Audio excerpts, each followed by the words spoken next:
Alright, hello sports fans. We are live for Sunday Night Football between the Bears and the Texans. Gotta get this correct. I didn't change it from the last time I streamed.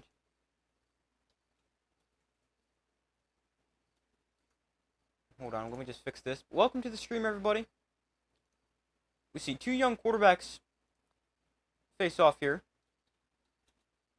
CJ Stroud and first overall pick Caleb Williams.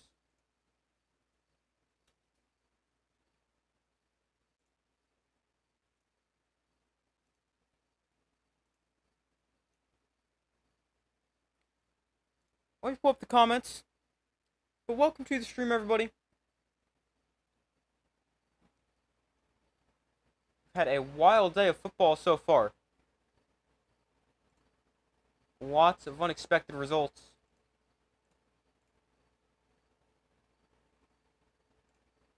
And excited to watch this game.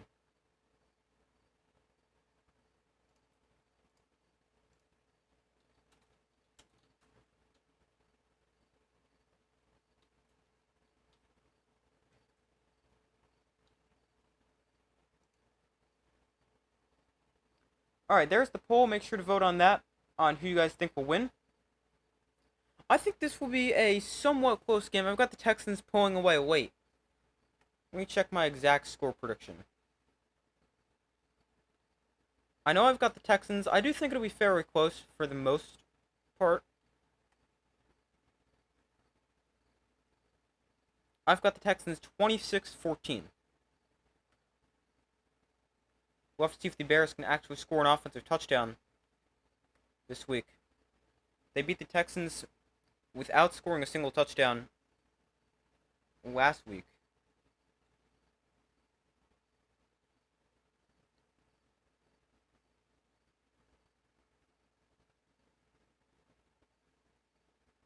Isaiah Pacheco, who got hurt late in the game for the Chiefs, he is leaving the stadium on crutches and a walking boot. Not great. Hopefully he's alright.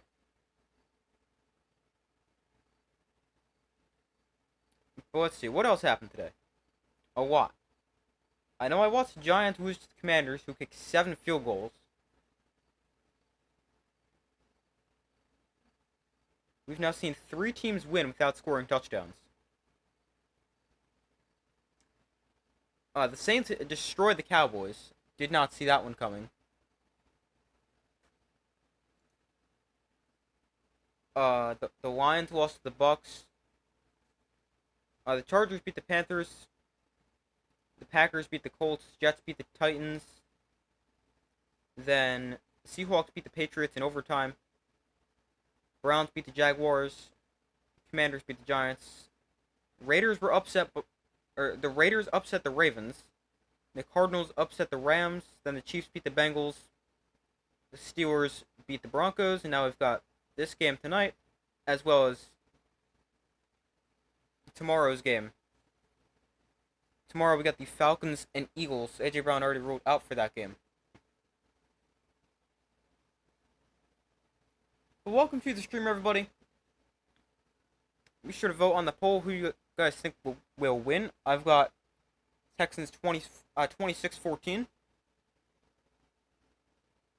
Texans won last week 29-27 over the Colts, so they didn't play that well. Their offense was good, the defense not so much.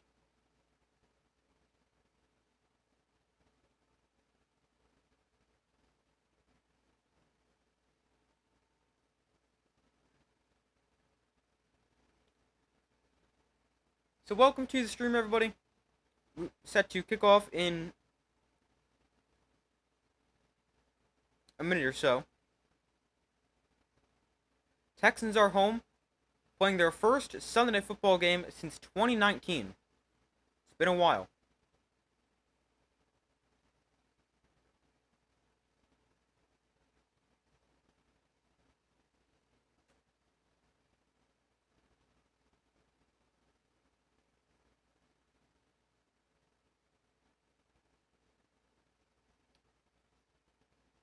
The Texans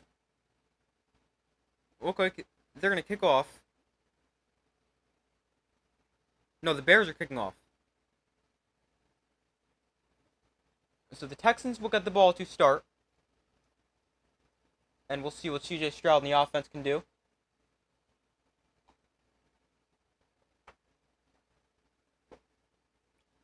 Cairo Santos kicked off 6 times last week. Had just 1 touchback.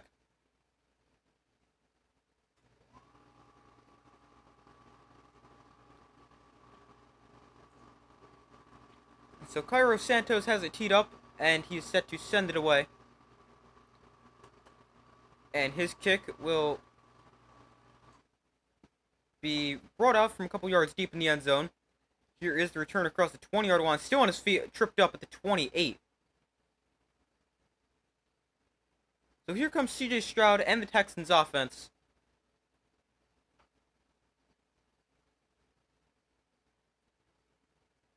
They were great last week.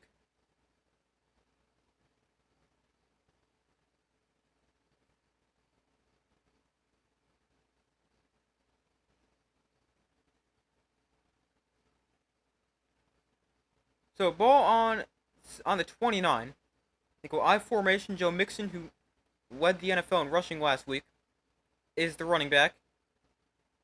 Stroud under center. Off play action. Stroud will set his feet. Now throw downfield that is tipped and incomplete.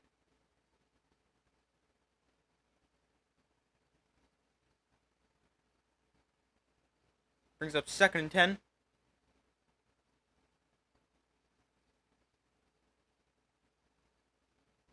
Looks like Stroud is looking for Nico Collins.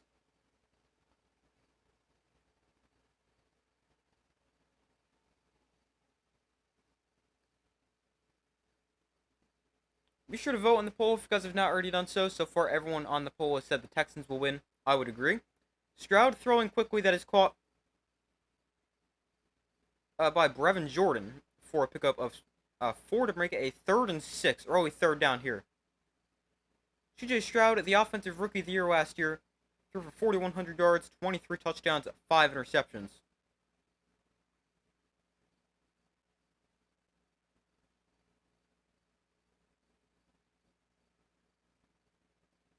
So here is a 3rd and 6.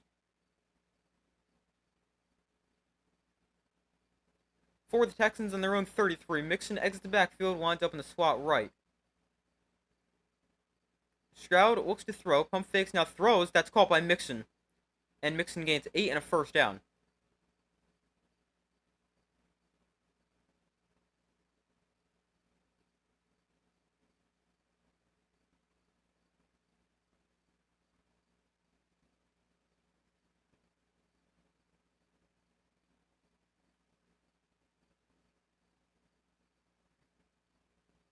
When you think Joe Mixon, you don't really think receiver like that, but he does it there, and a 1st down.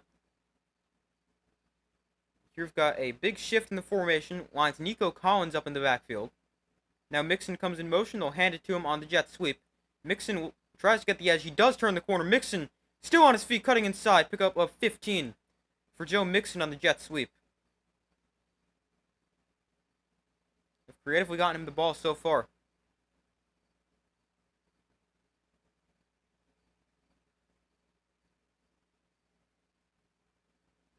That was just a good job by Joe Mixon finding space, because there really wasn't that much. There was like 4 Bear defenders around there. But a good run there for Joe Mixon. 1st and 10 from the 43. Stroud under center. And they'll go back to the ground. This one, don't know who this is. Oh, that's Cam Akers, I believe, for no gain.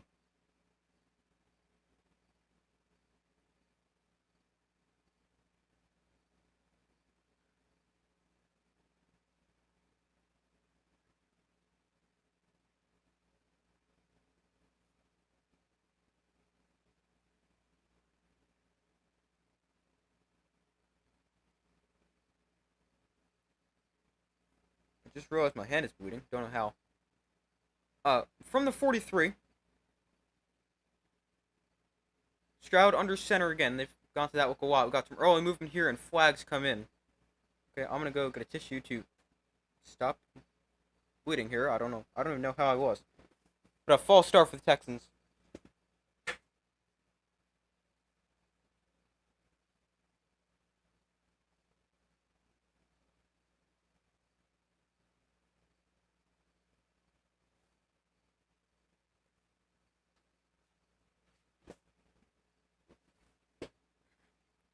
So 2nd and 15 following the false start.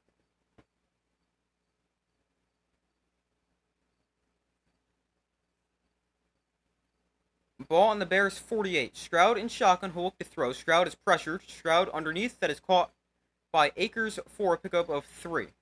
That'll make this a 3rd and long.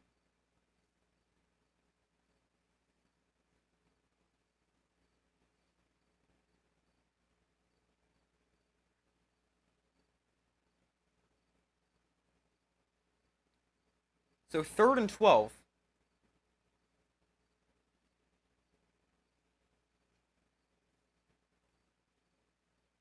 Not in field goal range for the Texans, just barely inside Bears territory. From the 45, Stroud looks to throw. Stroud, given time, rolls out. That is underneath, caught by Mixon. And Mixon will get about 7 to make this a 4th and roughly 5 or 6.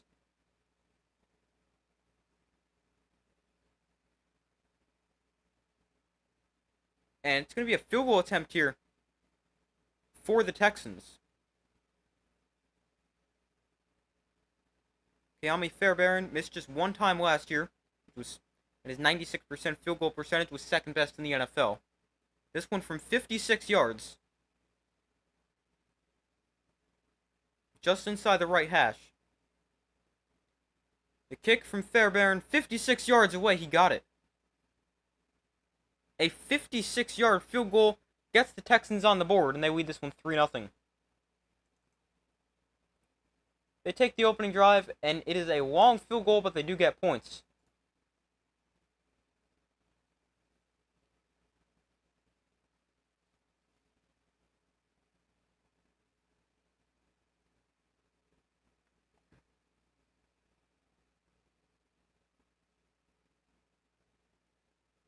That drive for the Texans. Not the best opening drive, didn't really do too much.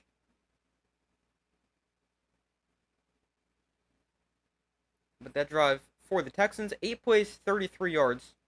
Takes 4:40 off the clock. And ends in a 56-yard field goal.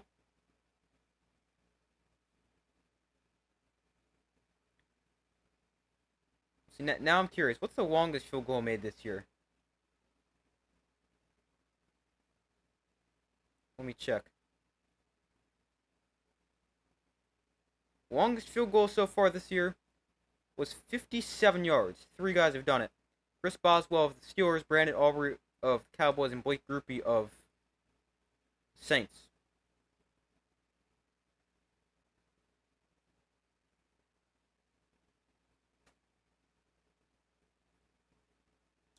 When I was watching the Giants before, they had kicking problems. Graham Gano, their usual kicker, hurt his hamstring on the opening kickoff, which the Commanders actually returned for a touchdown before it got called back. But so then the Giants were without a kicker for the whole game. They missed an extra point and then had to go for 2 the rest of the game. And could have potentially cost them the game. Ended up losing to the Commanders 21-18. Although it was a lot better of a game this week than it was last week for the Giants. Daniel Jones looked alright. Malik Neighbors looked really good.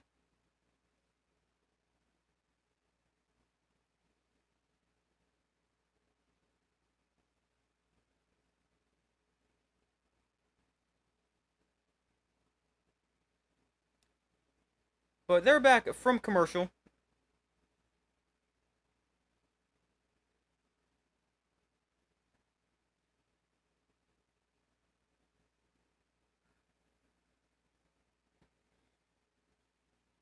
Bears going to get the football here.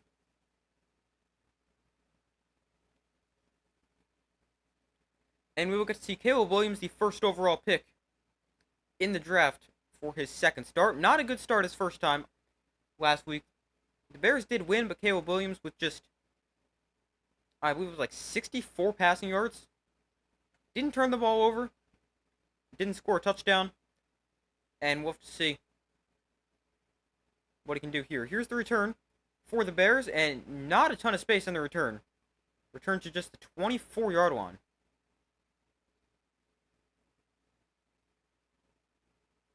So 10:15 to go in the first quarter, and Caleb Williams and the Bears offense come onto the field for the first time today. They're without Keenan Allen, who's out due to injury, although Rome Odunze is active.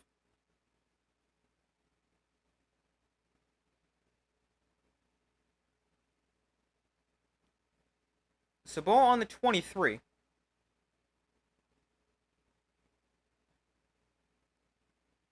Williams looks to throw. Quick throw to the outside. That is caught by Gerald Everett. He's forced to bounce after a short pickup of 2. Nice easy first completion for Caleb Williams. Last week he was 14 of 29 for 93 yards. Did not score a touchdown. Did not turn the ball over. Caleb Williams, also the highest drafted quarterback in Bears franchise history. Here's the handoff to DeAndre Swift. He goes nowhere. Loss of 4. And that brings up a 3rd and long here for the Bears. Danielle Hunter in on the tackle for loss. A longtime Viking in his first season with the Bears. Sorry, in his first season with the Texans. Just nowhere to run for DeAndre Swift. He didn't stand a chance. So here's a 3rd and 12. Ball on the 21.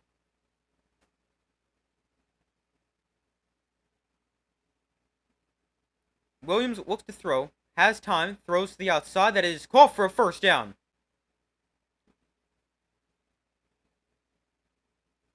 Carter makes the catch. That's DeAndre Carter.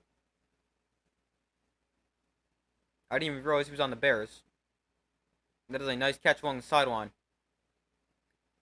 He picks up 14, and the Bears move the chains. Nice throw and catch. So from the 35, Williams looks to throw. Williams to the outside. That is caught. Another broken tackle by Carter. Carter up the sideline. He's forced out of bounds after a catch and run of 13. And the Bears offense starting to move the football a little bit. Is this DeAndre Carter? Now I'm confusing myself. I'm second guessing.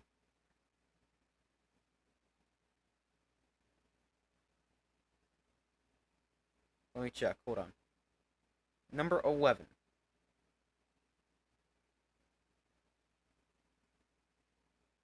Yeah, it is DeAndre Carter. So 1st and 10 from the 48. Williams hands off to DeAndre Swift. And again, DeAndre Swift goes nowhere. Loss of a yard. DeAndre Swift, 2 carries for minus 3 yards.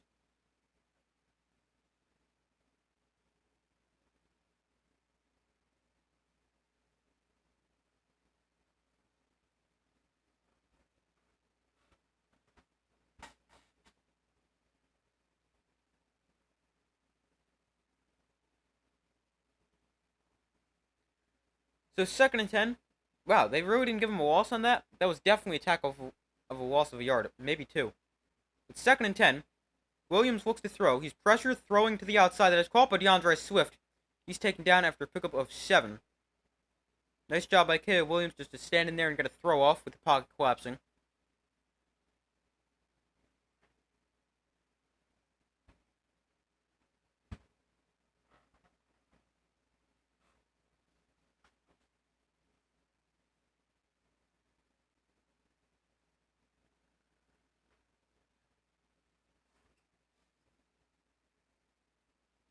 Caleb Williams starts off 4 of 4 for 36 yards. Here's a 3rd and 2 from the Texans' 45. Play clock at 2. Got the snap off. Williams with plenty of time. Throws over the middle. That's caught. Open receiver. That's DJ Moore. And DJ Moore with a first down and a lot more. Taken down at about the 35-yard line. How's the game going? It's going good so far. Not really too much has happened. The Texans field goal on their opening drive. Now the Bears, on their opening drive, just converted a 3rd and 2.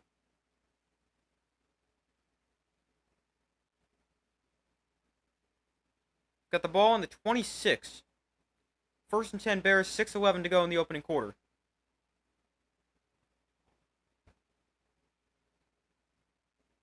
Receiver in motion. Will hand off to DeAndre Swift, who still hasn't found much room running the football. He's got 3 carries, but no positive yardage. 3 carries, 0 yards. Giants 0-2. Yeah, I didn't expect them to be that good this year, but at least, even though they lost this week, it was definitely a step in the right direction when you compare this week to last week. Last week was horrible. This week was not good, but all right. 2nd and 8 from the 24. Williams hands off to DeAndre Swift. Again, no gain. He has had nowhere to run in his 4 carries.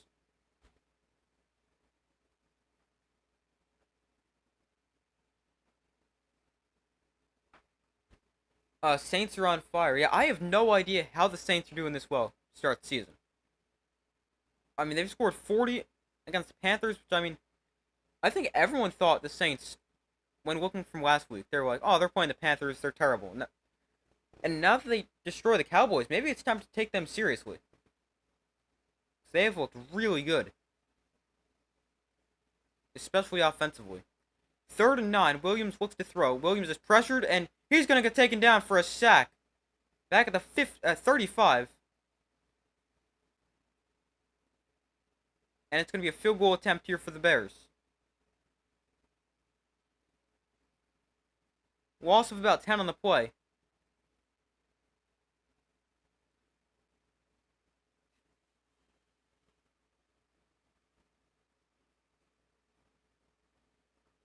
Will Anderson Jr. in on the sack. You combined with somebody else, but I couldn't tell who it was. So here's Cairo Santos on for a field goal attempt. This one 53 yards.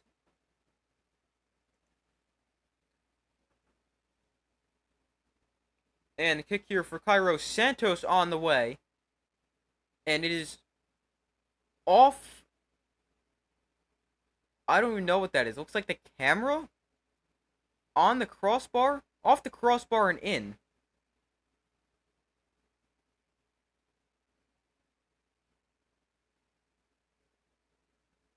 Whatever that like black thing is, looks like a camera. Off the camera and in. And the teams trade 50-plus yard field goals. And are now tied at 3 after their opening drive.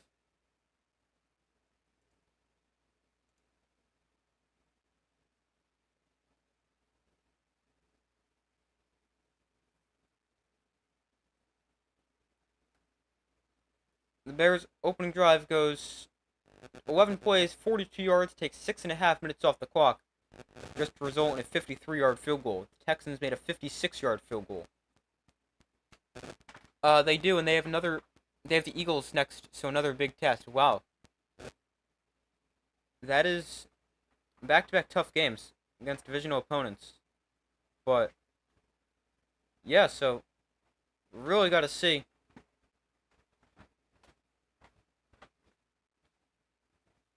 If they're for real or not.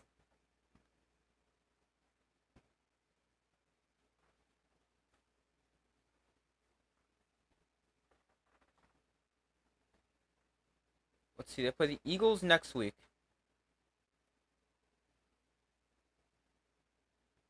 And then they play the Falcons and then the Chiefs. Then the Broncos. Well, that's a pretty tough 4-game stretch.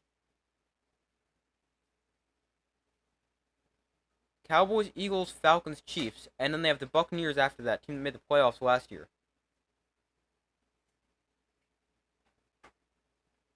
That's a pretty tough first 6 games, aside from the Panthers.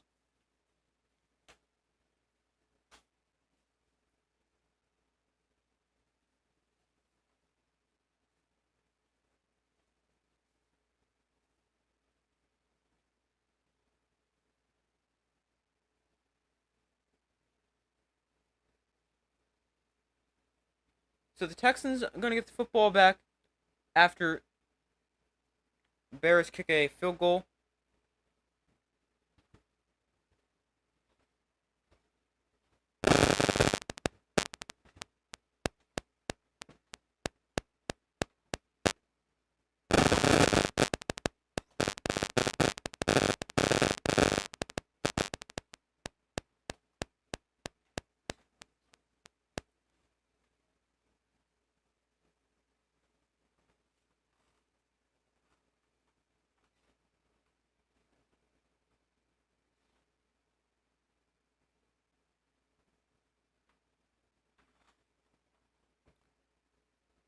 Alright, so the Texans are going to get the football back.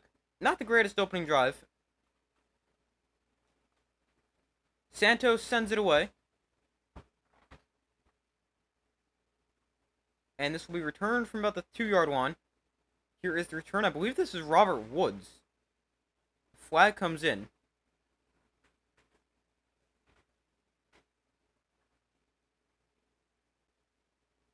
Looks like this could go backwards for the Texans.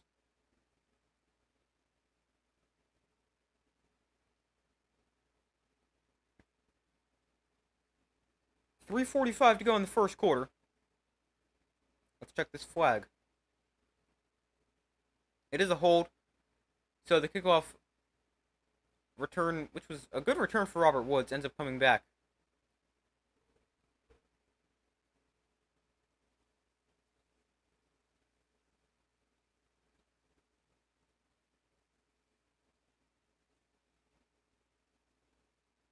Yeah, that is definitely a hold.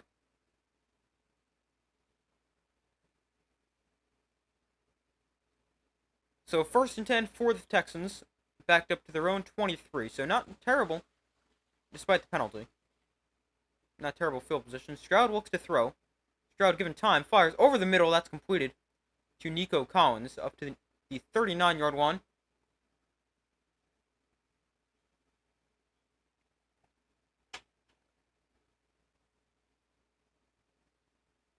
Nico Collins had a breakout year last year. Has gotten off to a good start this season.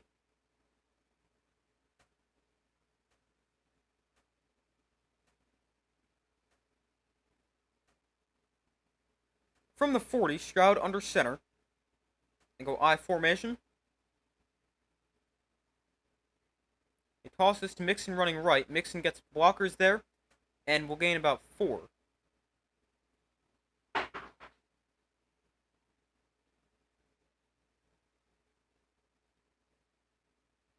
CJ Stroud led the NFL in passing yards a game last year with 274. He was the 3rd rookie in NFL history to lead them in that category.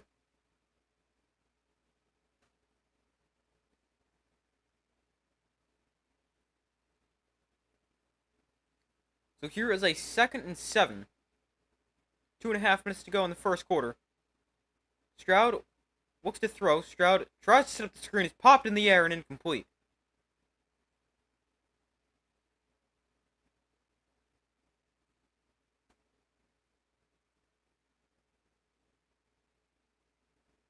Second incompletion of the day for Stroud. He's now 5 of 7 for 40 yards. Montez Sweat knocked it up in the air.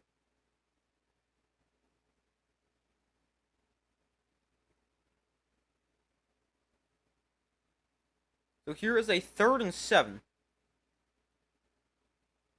for the Texans on their own 43. Stroud looks to throw. Bears rush 4. Stroud throws. That is complete to Collins. He is awfully close to a first down. I don't think he got it. Looks like he's just short. Going to depend on the spot here, but he never really turned upfield after he caught that. Yeah, he's going to be about a yard short.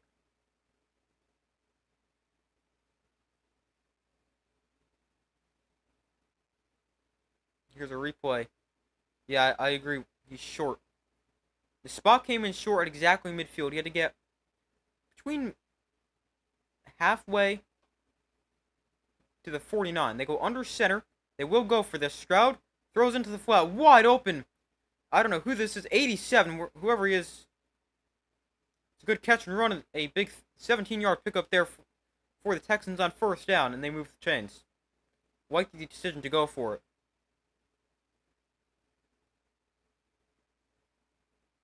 Anytime there's a fourth and less than a yard, I want to go for it. I'd like to see more teams try to go for that from like their own 30.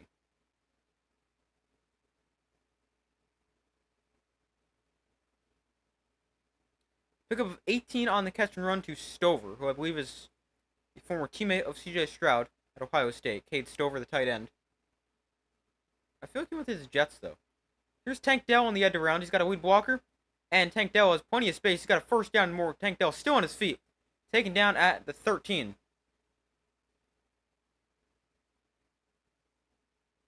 Now I gotta check. Because Cade Stover, Ohio State tight end, is the only player I could think of with the last name of Stover. But I feel like he went to the Jets. No, it is Cade Stover. Okay, I must have made that up if he went to the Jets.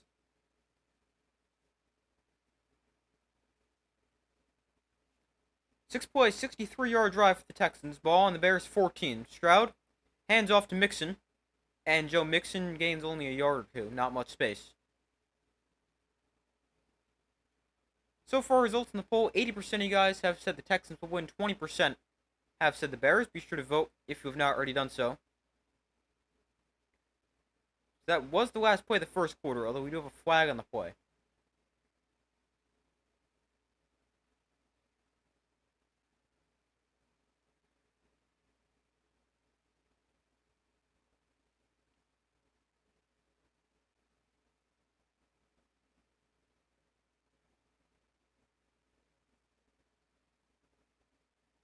After the play, we got unsportsmanlike conduct on somebody on the Texans. It's Nico Collins.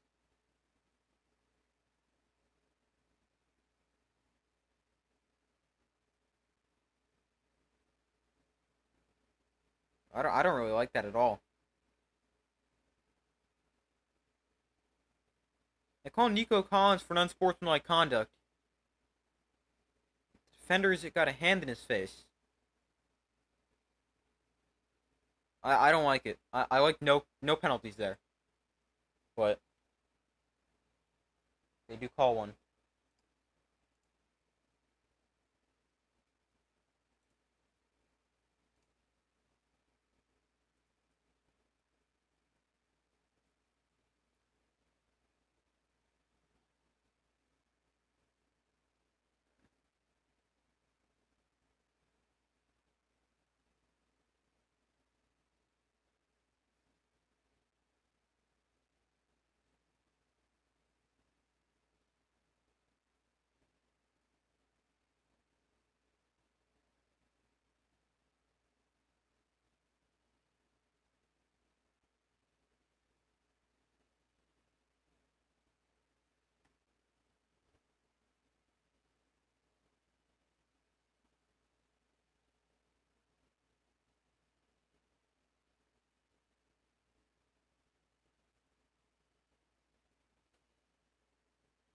Give me 1 second.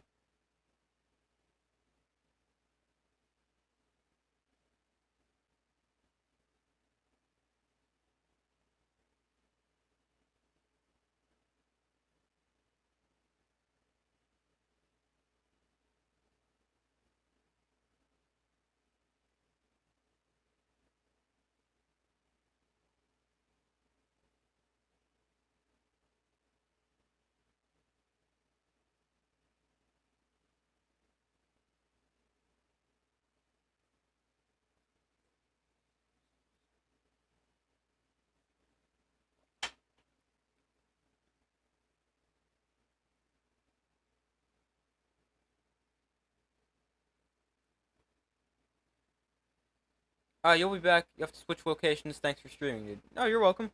I enjoy doing it, and thank you for watching. I appreciate it. Just want to check something on this. Hold on.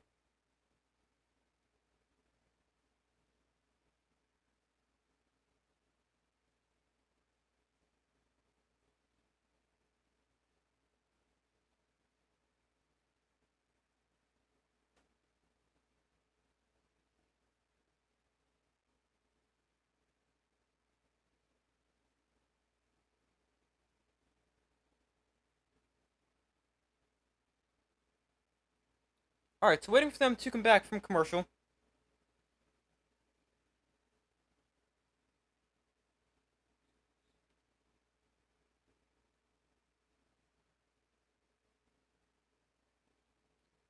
To start the second quarter here. Texans with the football. Inside the red zone, game tied at 3.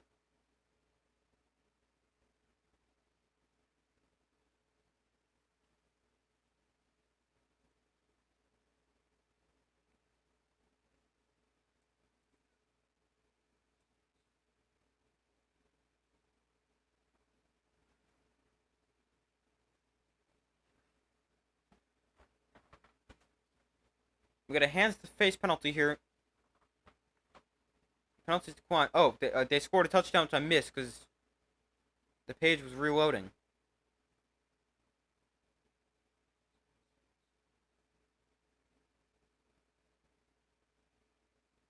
Let's see what happens here. Nico Collins just scored a touchdown. Okay. It's about 30-ish yards. And touchdown for the Texans. Sorry I missed it. I was reloading the page. And Texans scored a touchdown. It is now 9-3.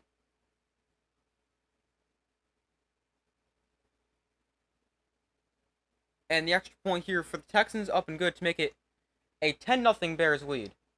Oh, sorry, 10-3 Texans lead.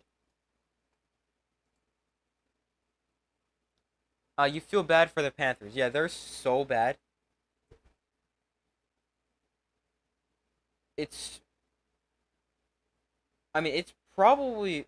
There's a lot of bad things on this team. The defense, definitely. And then Bryce Young, he is really bad. I was never really a huge Bryce Young fan, but he is quite bad.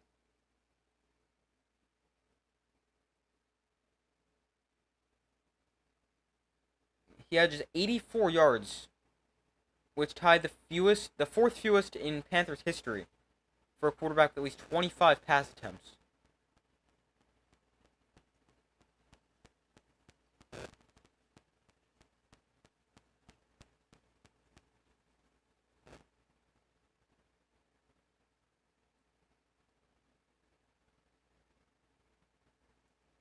But yeah, I would feel bad for the Panthers fans as well.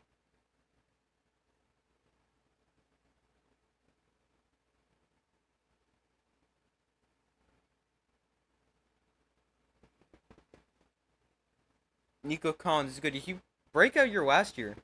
I mean, which was crazy. It was like his fourth year in the league, and had never really done anything besides had more than like 300 yards before last year, where he was like I believe it was top 10 in the NFL in receiving yards, and now this year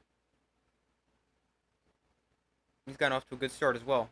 It was a big game last week and touchdown here today. Kickoff is into the end zone, and they will take a knee.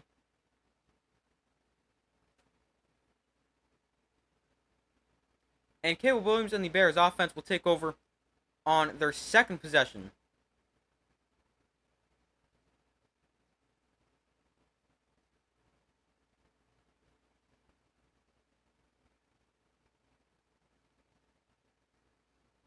Panthers will get the first pick. Yeah, probably agree. Did I watch the Georgia game yesterday? Not a ton of it. I saw bits and pieces here and there, but I didn't like sit down and watch the entire game. I saw the end though. Here's a touch pass to DJ Moore. He can't turn the corner. He's forced it out of bounds. Just about at the line of scrimmage.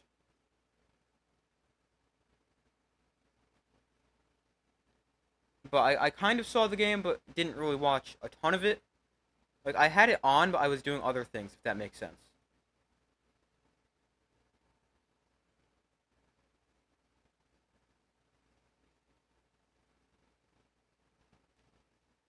Here's a first down from the 30, or sorry, second and 10 from the 30. Williams looks to throw to the outside. That is caught by Rome Odunze, his first catch, gain of 6. They had an off game, lucky win. Yeah, Georgia seems to have one of those a year. Sometimes two, where they'll play a team that's really not that good, and it's really close for the whole game. Like last year was Auburn. I think the year before was South Carolina. But yeah, they did not play well at all last week or yesterday. Defense was good. They forced Kentucky to 4 field goals and still haven't allowed a touchdown in the season, but the offense was horrible. Caleb Williams off play action, pump fakes, and he's just going to throw this one away.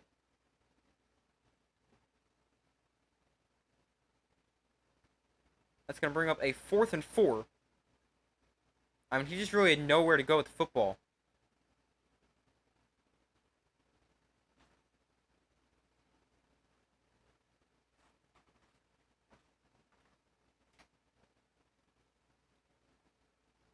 So the Bears will send on rookie punter, I believe his name is Troy Taylor. This is a rookie from Iowa. It was, I believe, a 4th-round pick. Fair catch called for and taken at the 23. And that is where CJ Stroud and the Texans offense will take over for their 3rd possession. Where do you stand on Caleb Williams? You think he will be good, but will take a while to become good? Yeah, I can understand that. I think he's a good quarterback. I think we'll have an up and down rookie year, but I think it'll be more good than bad. It's really going to depend on who he's playing against. Like, take last week, for example. We didn't play a good game, but played against a pretty good Titans secondary. Today, he plays a pretty good Texans defense, whereas next week and the week after, the Colts and Rams, those are games where, or really the next 3, Colts, Rams, Panthers, he should have good performances there. Now, obviously, it's still very early in his NFL career, but he has games where he should have good performances. He plays the Lions twice. He's been pretty bad against the pass so far. And the next 3, not today, is where we'll really learn a lot about him. But I think he's going to be good. He's gotten off to a pretty good start today. 7 of 8, 61 yards. But, yeah, I would agree with that. I don't think he'll be this great quarterback right away. But I do think he will be very good.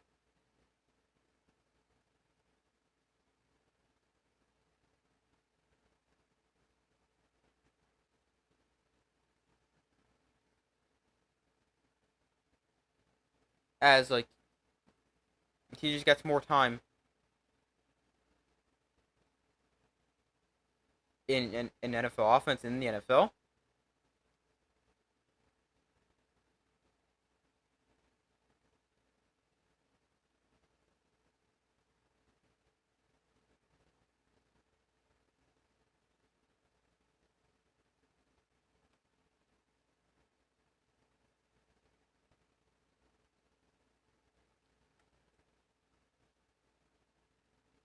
But the Texans get the football on their own 23-yard line after they force a Bears 3-and-out. First punt by either team.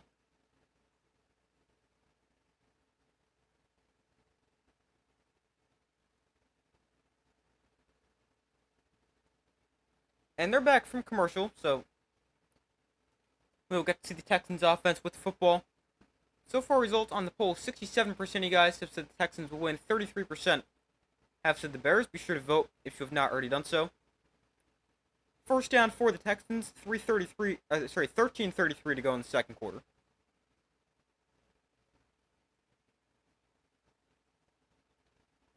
Here's the handoff to Joe Mixon, and Mixon no gain on the play.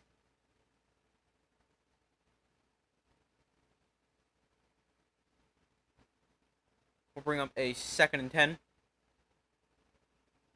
Neither team's really been able to run the ball that effectively.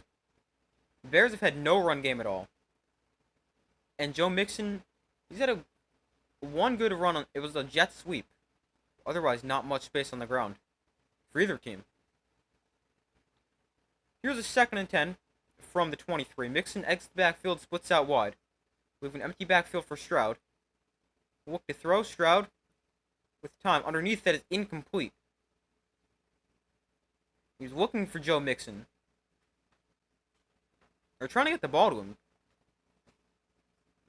And they've used him as a receiver before. This time, it's incomplete. That brings up a 3rd and 10.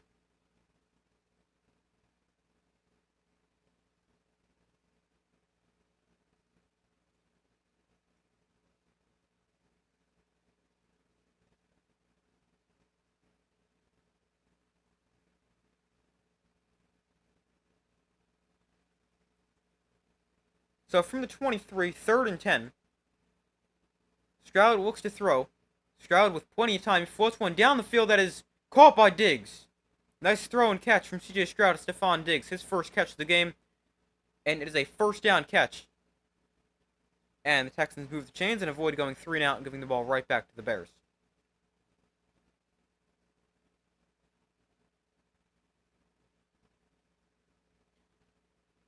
And we got a challenge flag thrown here by Matt Eberflus. Probably doesn't think he got feet in bounds. Let's see here. Maybe there was a juggle of the ball. There's 1, 2. That is a clear catch. 1, 2, yeah, not even close.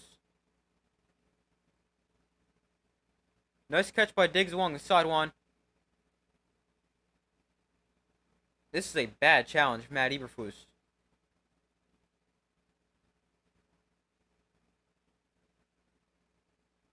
He was standing right in front of it, too. And maybe he thought he saw something different, but...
Chiefs bailed again. And you don't have time to watch. Okay. But as far as the Chiefs thing goes, I disagree. I think that was the correct call. That was definitely pass interference. But he got there early, so I don't.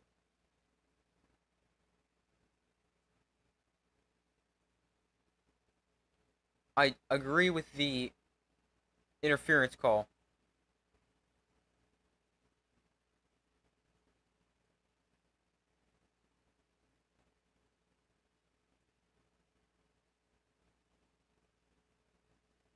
So after they review this, the call does stand on the challenge. It was not a good challenge for the Bears. It is a clear catch for Stephon Diggs along the sideline, which gives him a 1st down as well.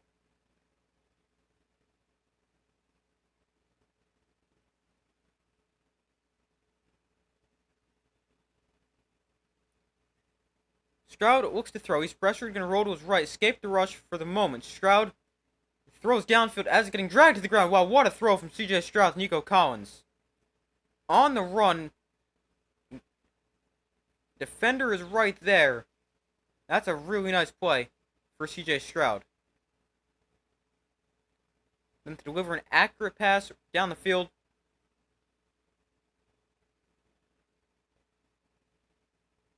That's a really nice throw. Nico Collins, too. That's right on the money. You would have no idea he's about to get sacked.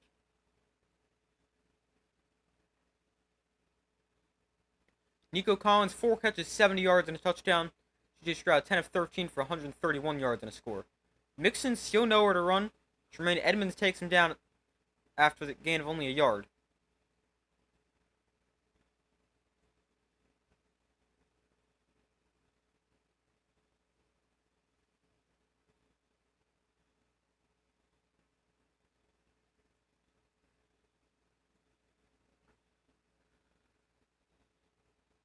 So 2nd and 9 here.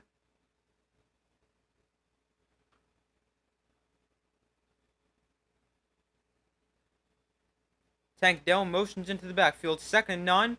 They'll hand it to Tank Dell. Dell will cut upfield and gain about 3. No running room for the Texans. They've tried to establish the run.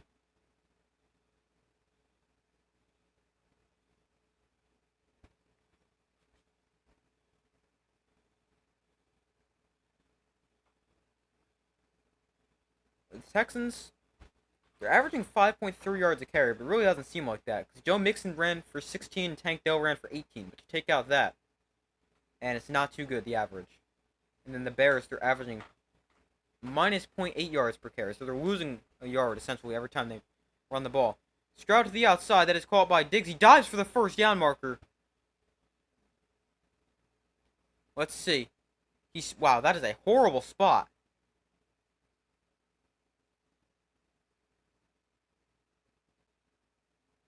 He dove for the first down mark. That is a terrible spot. Unless he stepped out. Oh, I think he's got a first down. That is a terrible spot.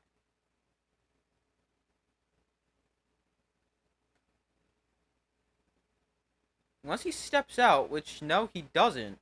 He's got a first down. That ref got a horrible spot. D'Amico Ryans uses his challenge here, and this is definitely going to be overturned.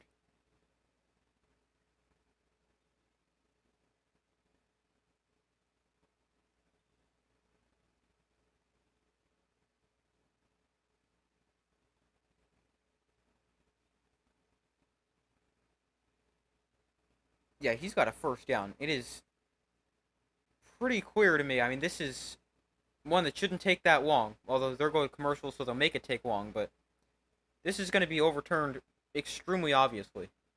Or extremely quickly, because it's very obvious. I don't know what the ref was looking at there.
So far, results on the poll, 62% of you guys have said the Texans will win, 38% have said the Bears. Be sure to vote if you have not already done so. And I also put a poll out in the community tab of my channel, where you guys can be sure to check for polls, updates, anything like that. And I said, who do you think will win Sunday Night Football? And let me get to that. Hold on. On that poll, 82% of you guys said the Texans, 18% said the Bears. Texans currently lead this one 10-3 with 10.5 minutes to go in the second quarter.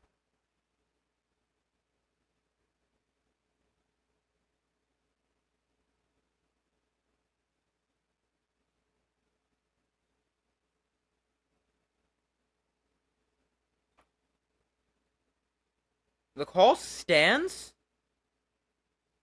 Hold on. What?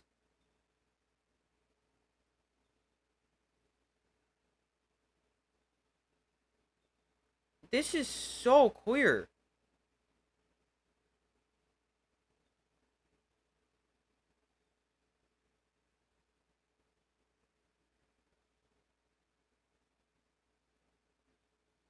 They call him about 6 inches short, which means the Texans lose the timeout and lose the challenge.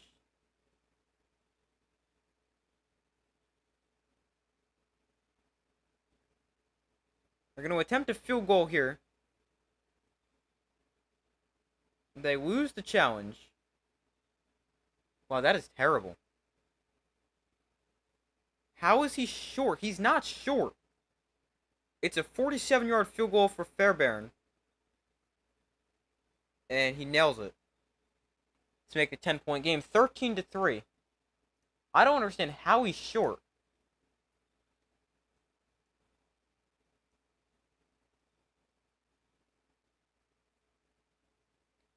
That is, I mean, you look at the replay, it's not close. And this makes no sense.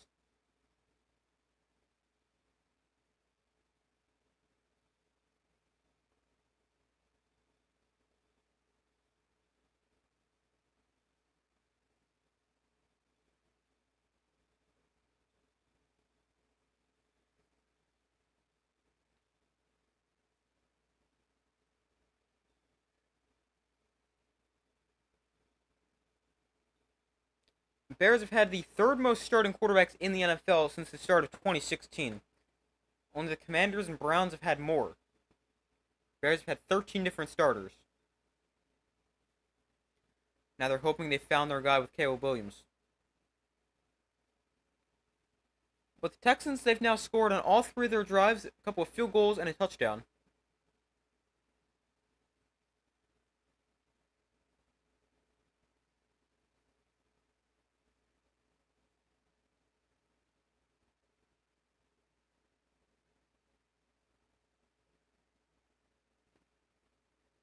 So Fairbairn has it teed up and is set to kick it away.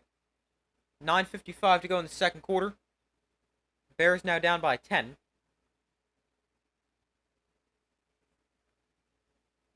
The kick is into the end zone for a touchback, and the ball come out to the 30. So Caleb Williams and the Bears offense on the field for their third drive. A 50-plus yard field goal, and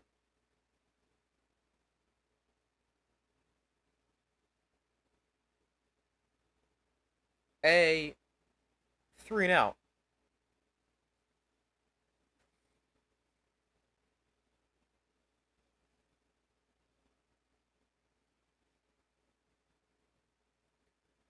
So Williams and the Bears offense onto the field. Caleb Williams, he's 7 of 8 for 61 yards. Williams will hand off to DeAndre Swift, and finally a good run for the Bears. Maybe no, it's actually their second positive run of the day. Swift gains 7 and a first down.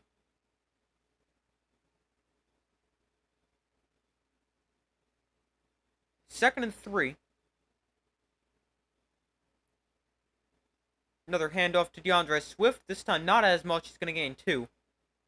Make it third and short.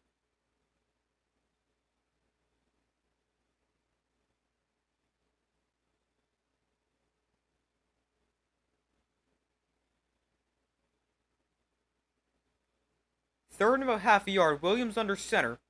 Going to go quarterback sneak. Oh, he didn't get it. He is short. Great stand there for the Texans on 3rd and inches.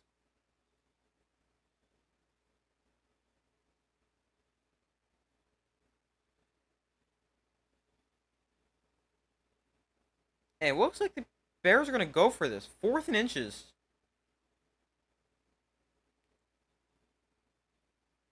The Bears are going to keep the offense out there and go for it on 4th and inches from their own 39. I like the decision. They come out in the shotgun. Odunze in motion. They're going to hand off to DeAndre Swift. I don't think he got it either. Sorry, that's Khalil Herbert they handed to.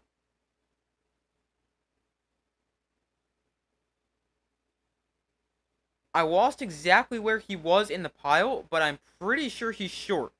Here's going to look down the line. Oh, yeah, he's short. They gave him... Wow, these refs need glasses.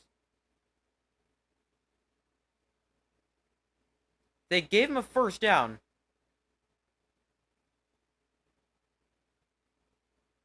So first down Bears.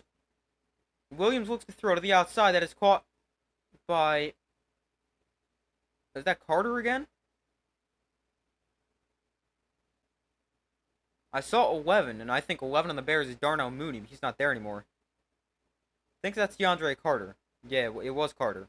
His third catch.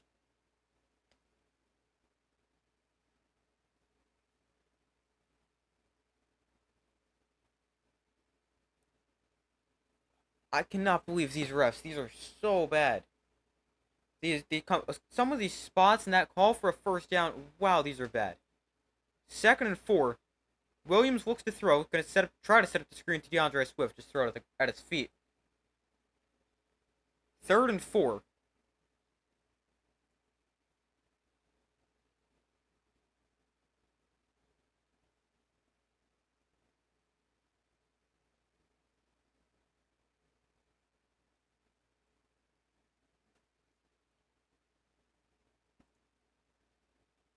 Bears have a 3rd and 4. They're 0 for 1 on 3rd down in the 4 to 6 range. 1 for 2. Less than 3 yards or greater than 7.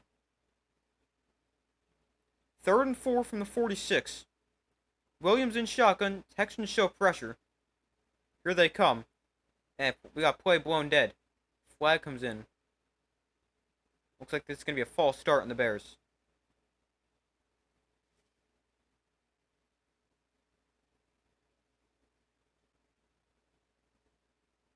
No, timeout. Bears, their second timeout before this snap.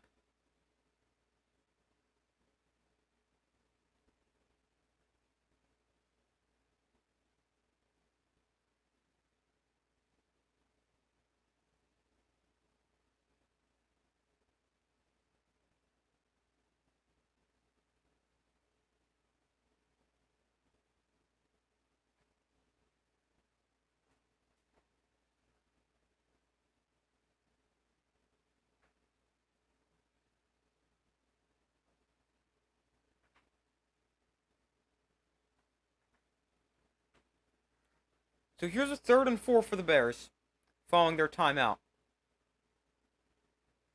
3 receivers to the left side. Let's see if the Texans bring a blitz. And a play blown dead again. This is a flag. It's going to be a false start.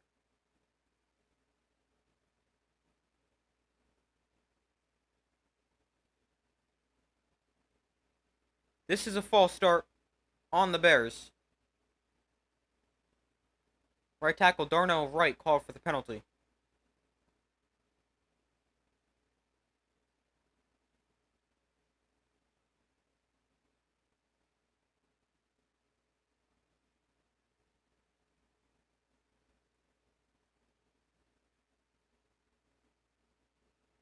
Third and 9.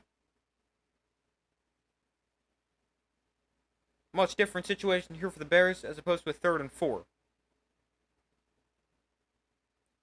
Here comes a blitz.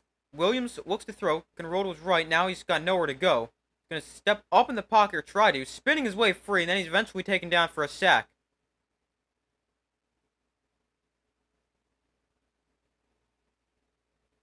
He tried to do what we saw him do a ton in college. Just couldn't quite get away there.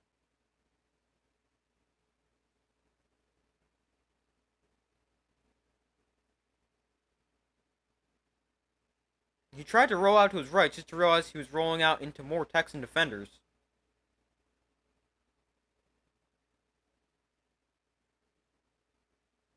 Second sack of the day for the Texan defense.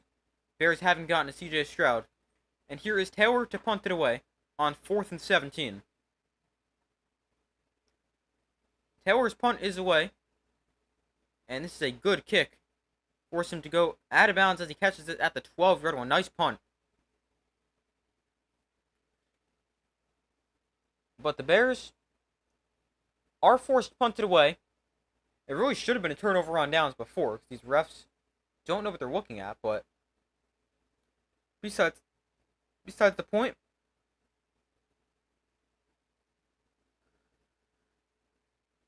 And it is now a Texan football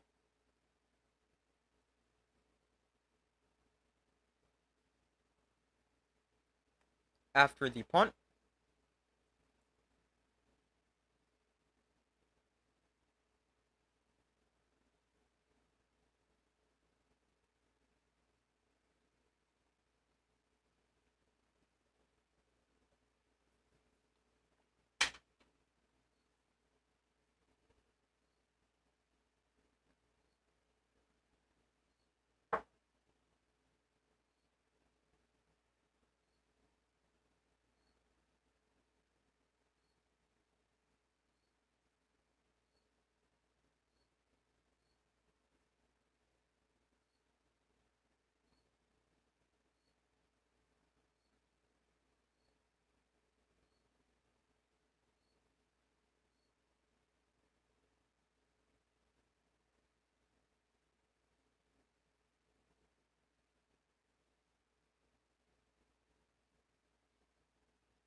So waiting for them to come back from commercial.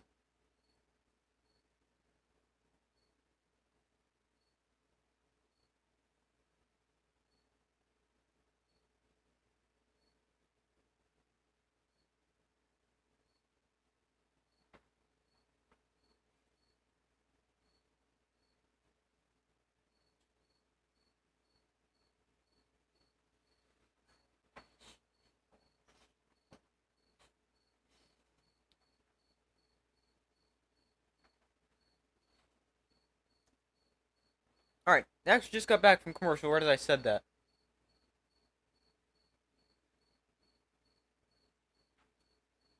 But the Texans with football on roughly their own 12-yard line. If you guys can hear a cricket, sorry about that. I'm not sure if the mic picks it up or not. But here is a 1st and 10 for the Texans from the 13. 6:01 to go in the first half. Texans lead 13-3. Stroud under center.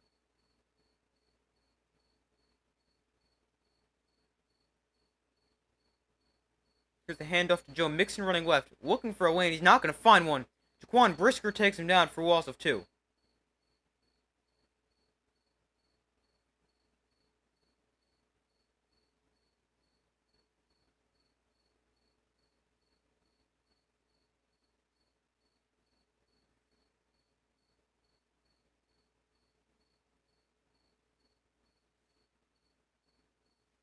So here's a 2nd and 12 from the 11-yard line.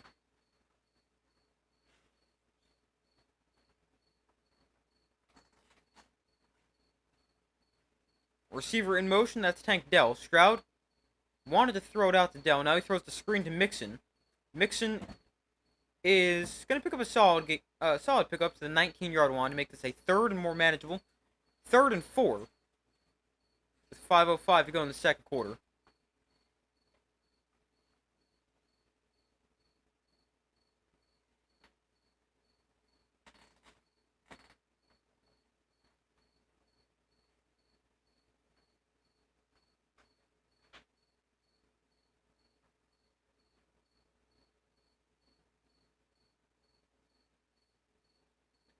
Third and 4 from the 19. First down at the 23-yard line. Stroud in shotgun. Bears show blitz. They rush 5. Stroud is pressured, and he goes down for a sack. Tremaine Edmonds, in his second year with the Bears, gets the sack there. First time the Bears take down C.J. Stroud. And the Bears defense forces a 3 and out.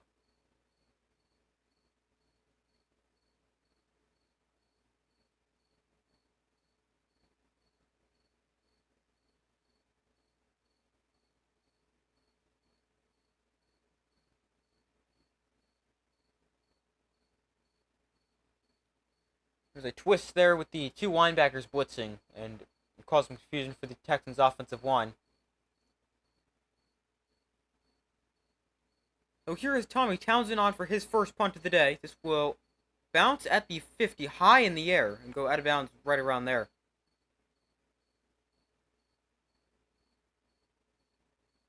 .49 is where it's spotted.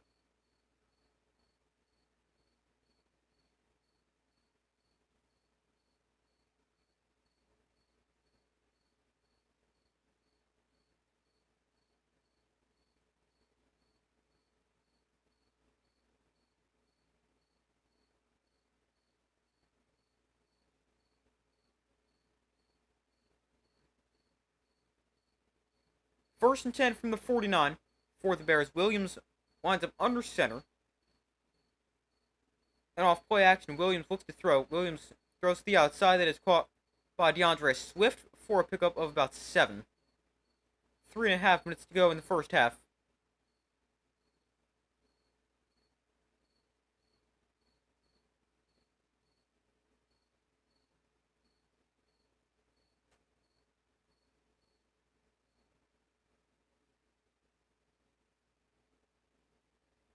.74 passing yards for Caleb Williams on non-completions. Second and 3. We'll hand off to DeAndre Swift, and again, not much space. He really hasn't been able to run the football. He has one good run. But otherwise, no running room for the Bears.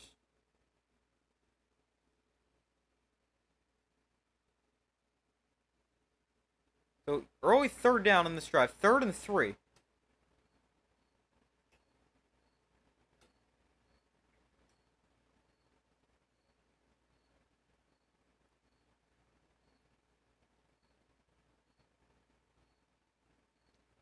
Third and 3 from the 42. Williams looks to throw. Throw to the outside. Caught by DJ Moore. He's wide open. And DJ Moore still on his feet before he's forced to bounce at the 37-yard line. And the Bears move the chains.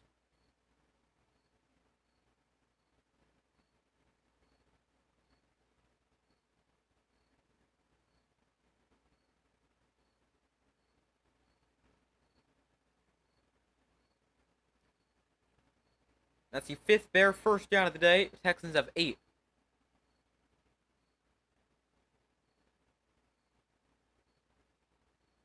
So here we reach the 2-minute warning. Texans up 13 to 10. 13 to 3, with 2 minutes to go in the first half. But the Bears inside Texans territory at the 26, and looking to potentially cut this to a 1-score game before halftime.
But waiting for them to come back from the 2 minute from commercial at the 2 minute warning. Bears with 1 timeout. Texans with 2. Texans up by 10, 13-3. 2 minutes to go in the first half. Bears with the ball on the Texan 26.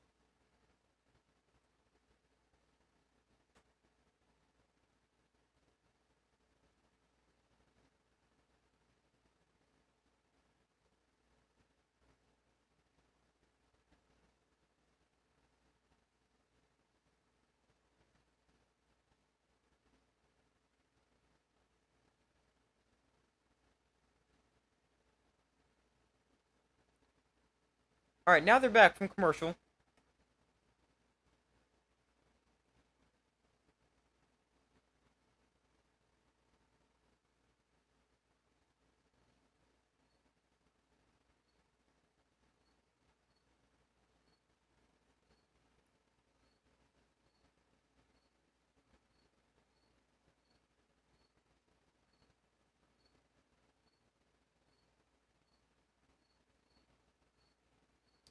From the 26, first down Bears, empty backfield for K.O. Williams, 4 receivers to the left side.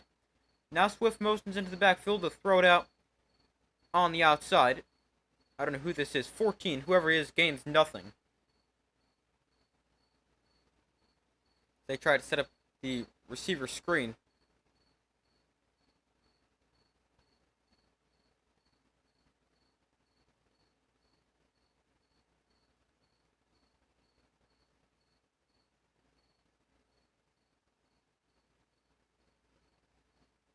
Really don't know who 14 is. Oh, that's Gerald Everett. Why would you run a tight end? What? Why? I mean, he's not like the slowest tight end in the world, but why would you run a screen with him as opposed to Rome Odunze, who got thrown a lot of screens at Washington and has experience with him? At least might be able to make a guy miss his check down to Herbert for a couple yards. 1:11 to go. Third down for the Bears. Second timeout called by the Texans. Each team now with 1 timeout remaining. And looks like D'Amico Ryans wants to try to do something if the Texans can get the ball back here.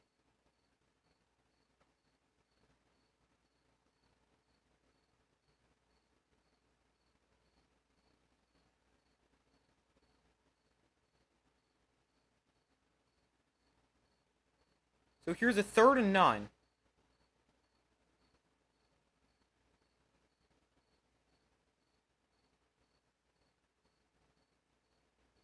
Third and 9 with 1:11 left in the first half. Bears need points right here.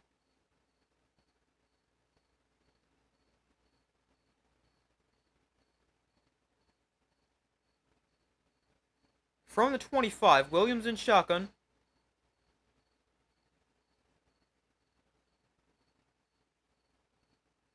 Play clock at 2. Yeah, we got multiple guys moving early. First is Darnell Wright, right tackle.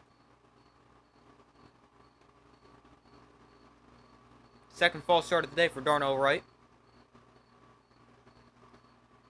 Makes this a much more difficult third down. Now 3rd and 14.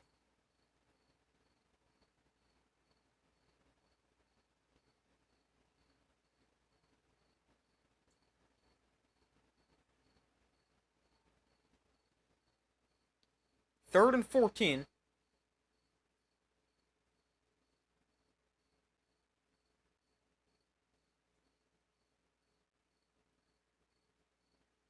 Williams looks to throw. He's got time. Throws down the field. That is incomplete. Flag comes in. Interference call.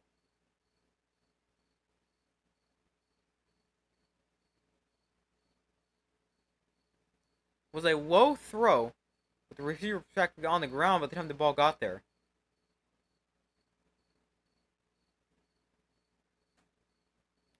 Look for DeAndre Carter, who was open. Yeah, he was on the ground by the time the ball got there. The defensive back just runs him over. So, good call there by the official.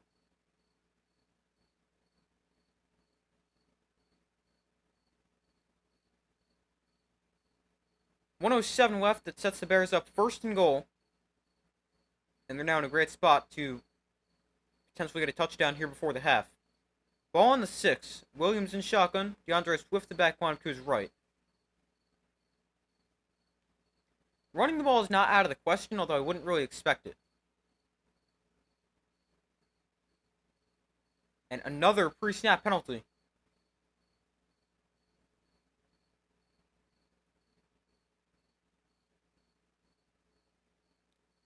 Another false start for the Bears. This is on... Is that Mercedes Lewis? That guy's still active?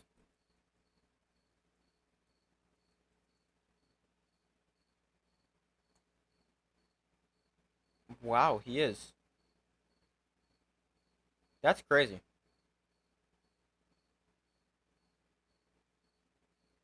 He's going for the false start there.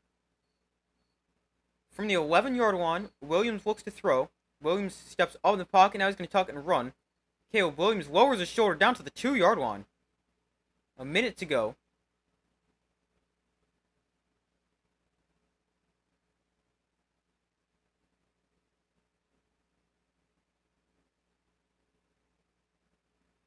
So second and goal from the 2. We'll get to the line fairly quickly. 40 seconds left in the first half. Williams throwing towards the end zone. Incomplete. Odunze couldn't quite hold on.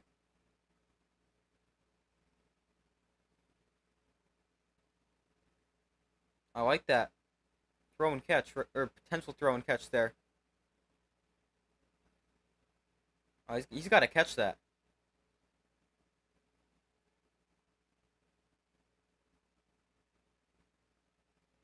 Some people might say that's a bad throw. It's a little high, but I like putting it up high for Odunze to get it.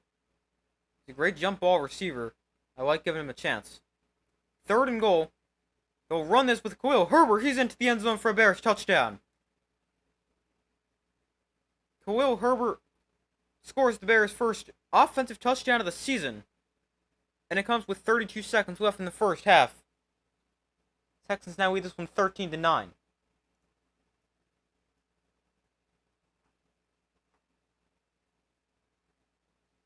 You're pulling for the Texans in this one? I don't really have a preference who wins.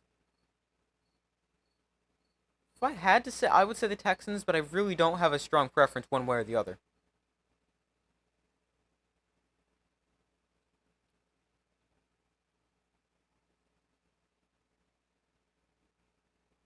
What I'm really doing is I'm rooting for both rookie quarterbacks. I want to see them both, or not rookie quarterbacks, both young quarterbacks. We already know CJ Stroud's good. I want to see Caleb Williams succeed. Extra point up and good. It is now 13-10 Texans lead.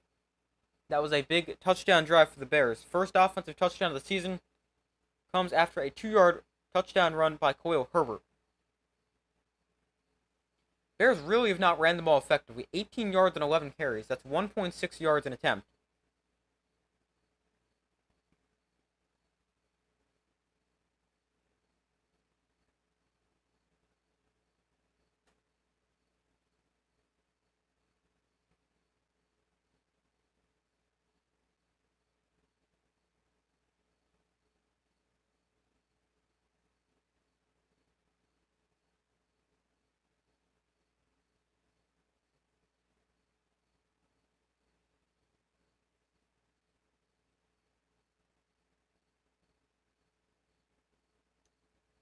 But the Texans now get the ball back with 32 seconds left and a timeout to work with. We'll have to see if they try to do anything here or if they'll just go to halftime. The Bears do get the football to begin the second half.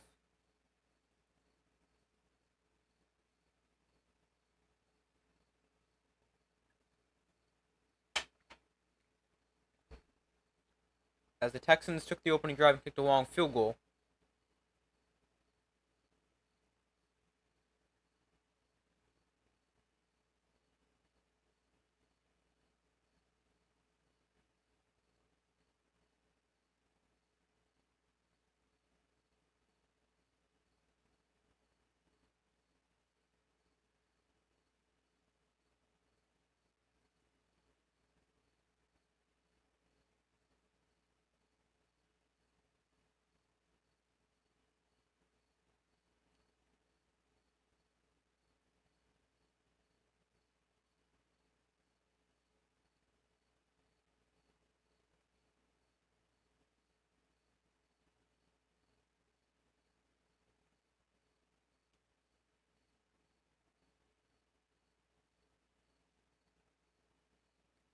Alright, they're back following the commercial break.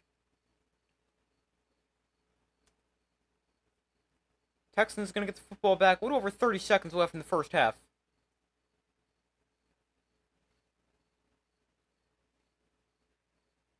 Yeah, 32 seconds left. A timeout for each side. And Cairo Santos about to kick this off.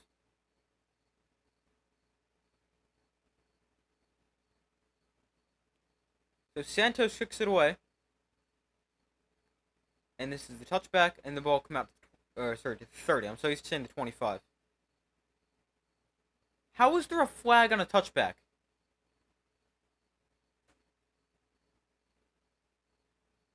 Did somebody line up wrong?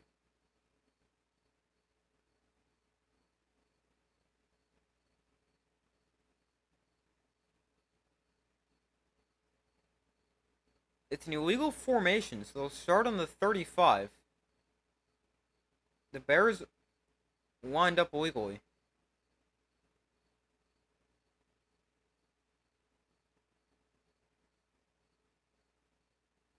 Oh, I get what he did. It's really not an illegal formation. It's more he moved early. You can't move to the receiving player touches the ball. He moved way before that. Stroud looks to throw, has plenty of time. We'll just find Mixon under. No, sorry, that's not Mixon. I don't know who that is. Whoever it is, go to catch and run at 13. Can't get out of bounds, though. 20 seconds left.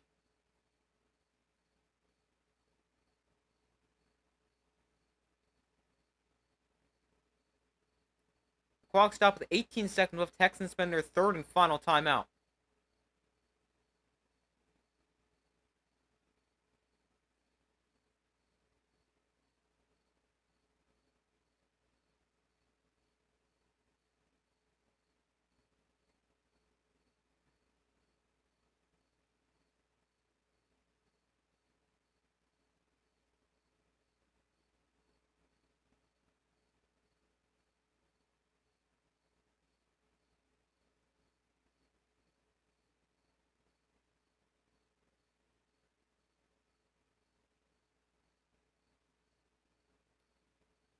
So the Texans now out of timeouts after that one. That is their third and final. Bears still have a timeout.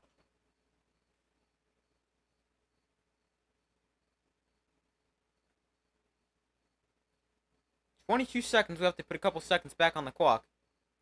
From the 48, Stroud, empty backfield, will look to throw. Stroud throwing towards the outside. That is incomplete. Tank Dell couldn't hold on. He's been very quiet today. Got a couple of rush attempts, but that's it. Might be the first time they've looked his way in the pass game.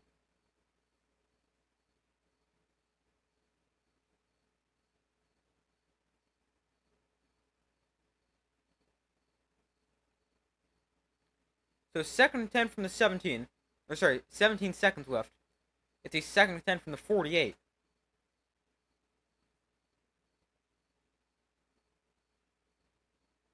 Stroud in shotgun, back line to his right. Stroud, pump fakes, now rolls to his right, throws to the outside. That is, oh, one-handed catch by Nico Collins. Nice catch there. Gets out of bounds, stops the clock with 9 seconds left. What a catch for Nico Collins. Oh, I don't think he got a second foot down. He bobbled it a little bit. Oh, I think he's out of bounds. He only gets 1 foot down. Because of the bobble, should come back.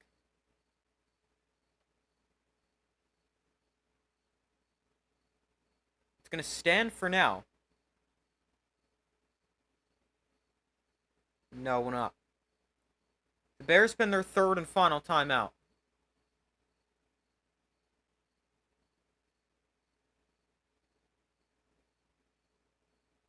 Remember, there's no challenges in the final 2 minutes of a half.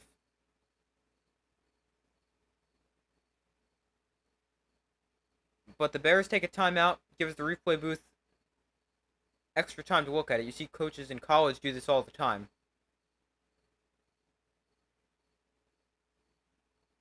Because there's no challenges in college, they call a timeout and then hope they review it.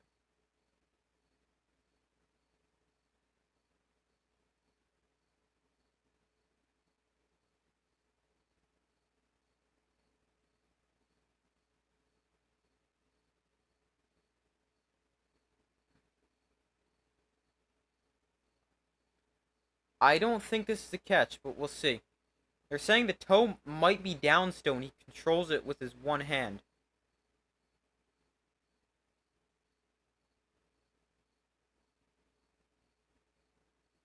Let's see. Yeah, that looks like it could be good.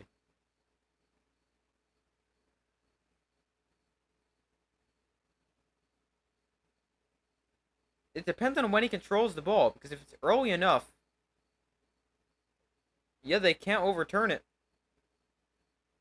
Not enough to overturn it. Call stands. I think now that you look at that, the call is correct. I didn't originally until I saw them point at, or technically heard, but I have captions on, or just turned them on and off then. But that is the right call. First and 10 for the Texans. Stroud floats one to the sideline, incomplete. Flag down. 6 seconds left. Tank Dell, the receiver in the area. Oh, Stroud just threw it away because it was a false start, and they would the play dead. I thought I saw Laramie Tunsil blow. I didn't hear them blow it dead, but I thought I saw Laramie Tunsil jump early. Just a little.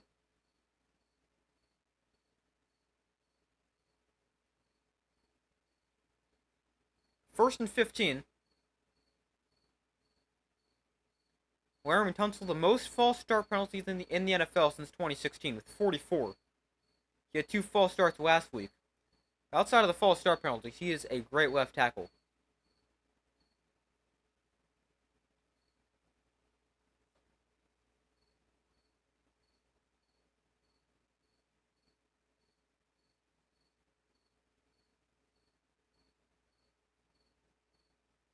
So first and 15. 9 seconds left.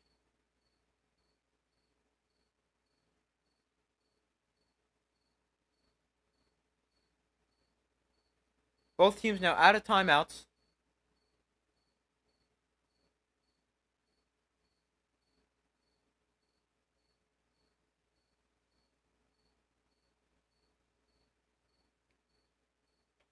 So first and 15 from the 41. 9 seconds left.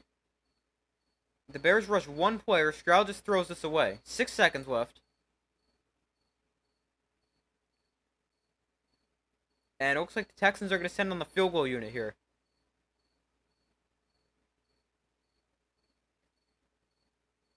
Kayami Fairbairn has made one from 56, another from 47.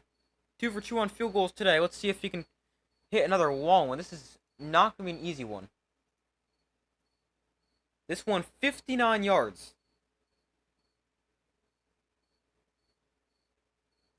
It is long enough, so it shouldn't give the Bears time to attempt a Hail Mary if it's no good. Fairbairn's kick on the way, drifting, and he got it. Fairbairn from 59 yards away gives the Texans a 6-point lead with 1 second left in the half. So apparently, what I said wasn't true. It should be long enough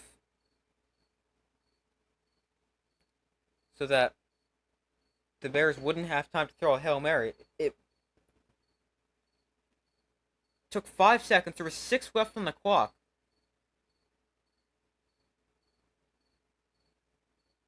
And a nice field goal kick there for the Texans. 2 field goals over 50 yards for the Texans, 1 for the Bears. These kickers definitely have strong legs here.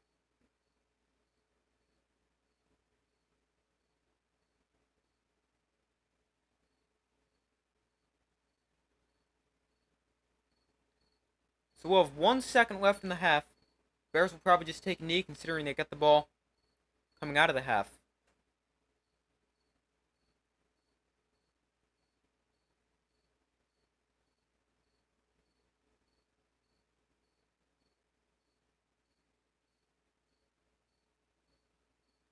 Fairbairn now 3 for 3 on the day. 2 field goals over 50. All of them over 45 yards. All he's got to do is kick this one away here. 1 second left on the clock in the first half. Time for a kickoff return or just a touchback and a kneel down. It will be the return as they'll bring it out of the end zone. Carter tripped up at the 25 and we head to halftime. So at the half, the Texans lead this one 16-10. Bears will get the football to begin the third quarter.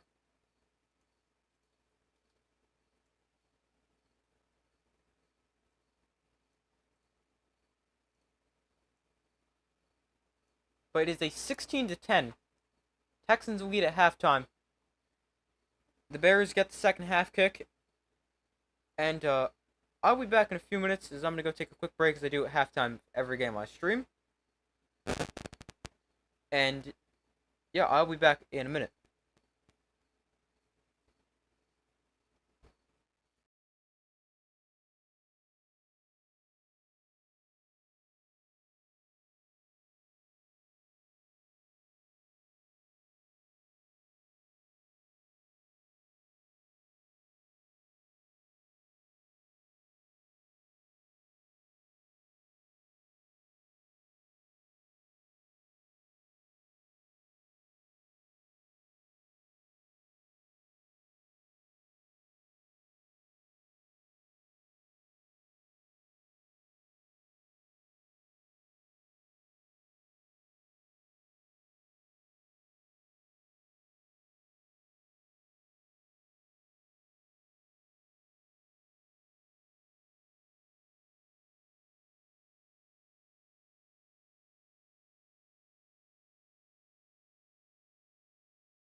Alright, I'm back.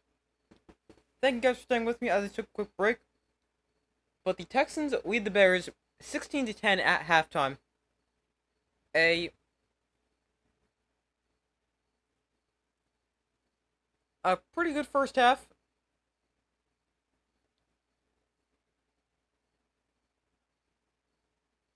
Neither team can really run the ball that effectively, but both quarterbacks playing pretty well. Get to the stats in a second.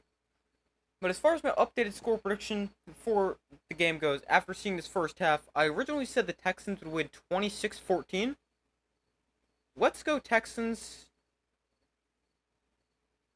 Let's go 26-17. Pretty similar to what I originally had. But we'll go Texans 26-17 instead of Texans 26-14. But going over stats from the first half, Caleb Williams was 12 of 15 passing for 91 yards. No touchdowns, no picks. Rushing for the Bears, Caleb Williams, their leading rusher, 2 carries, 9 yards. DeAndre Swift, 7 carries for 6 yards. And Khalil Herbert, 2 carries for 3 yards. Really not a good run game for the Bears. No run game at all, actually. 1.6 yards a carry. Longest rush of 9. Then receiving for the Bears, DJ Moore, their leading receiver, with 3 for 35. DeAndre Carter has 3 catches for 32 yards. DeAndre Swift, 2 for 15. Rome Odunze, Khalil Herbert, both 1 catch. And Gerald Everett, 2 catches for a yard. Then for the Texans, CJ Stroud has been very good. 14 of 19 for 173 yards and a touchdown. Tank Dell, their leading rusher, 2 carries, 21 yards. Joe Mixon, 6 carries, 19 yards. Cam Akers, 1 carry for nothing. Then receiving for the Texans, Nico Collins, 5 catches, 86 yards and a score. Stephon Diggs, 2 for 26. Adare, I have no idea how to say this guy's name. Angbawale? Way off, probably. 2 catches, 20 yards. Cade Stover, a catch for 18. Joe Mixon, 2 for 16. Brevin Jordan, Cam Akers, each with a catch. Tank Dell, 1 target, no catches. And then team stats here in the first half. First downs, Texans leading that category, 10-7. Total yards, the Texans have outgained the Bears 206 to 91. Texans averaging 7.1 yards per play compared to the Texans at 3.2. Texans have outpassed and outrushed the Bears, 166 to 73, and then 40 to 18. Penalties are pretty similar, 5 for 59 for the Texans, 4 for 20 for the Bears. 1 for 1, each team scored a touchdown when they've gotten to the red zone. No turnovers in time possession, just about 50-50. 14:56 compared to 15:04. Texans lead that category by 4 seconds.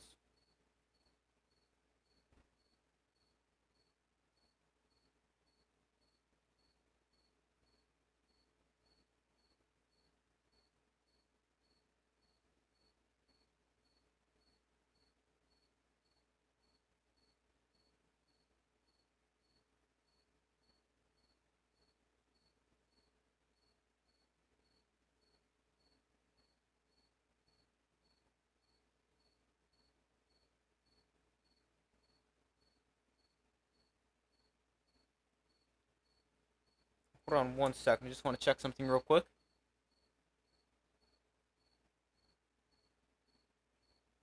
If you guys can hear a cricket, sorry about that.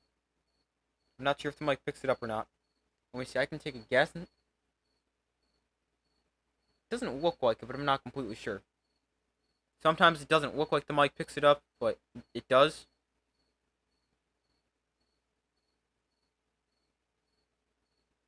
But,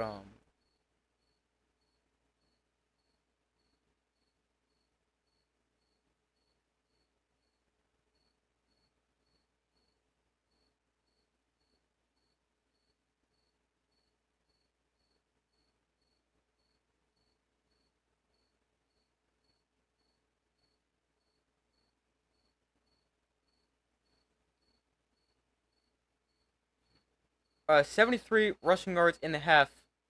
Walter Payton would be so sad, yeah. Neither team really been able to run the football effectively at all. Bears averaging 1.8 yards a carry. Texans is a little bit better, but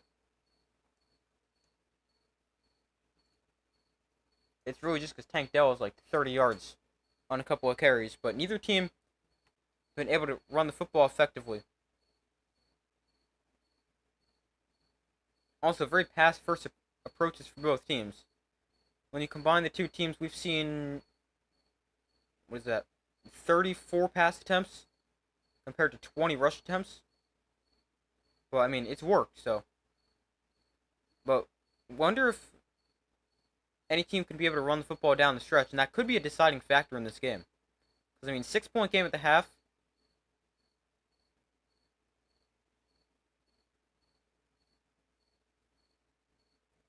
Still a very close game.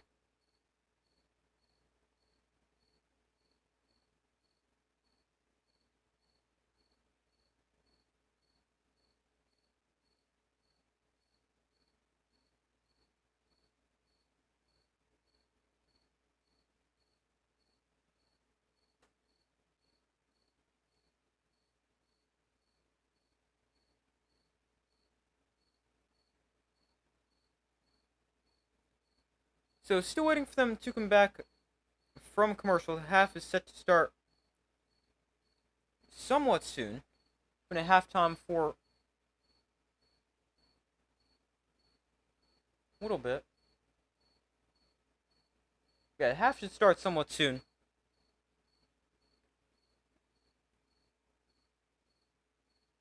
I don't know how, but it seems like half times are a little bit longer this year. I'm not sure if I'm just imagining that or if that's actually a thing, but it seems like halftime has been the slightest bit longer this season to last. I'm probably just imagining that though.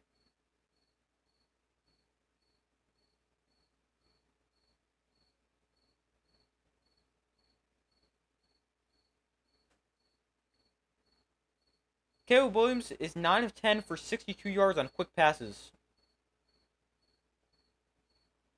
Nico Collins had 86 yards in that first half. That is the third most in a first half of his career.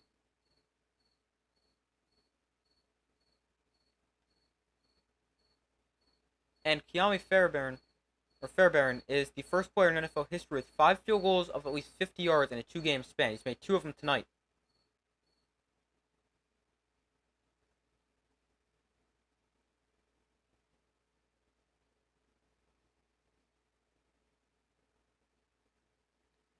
But the Bears are going to get the football to start the second half.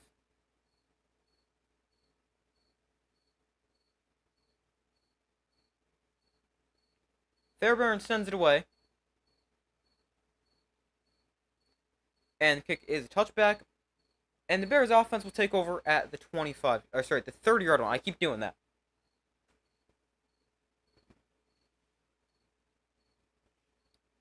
But the Bears' most recent offensive drive, they scored their first offensive touchdown of the season. Let's see if they can replicate that.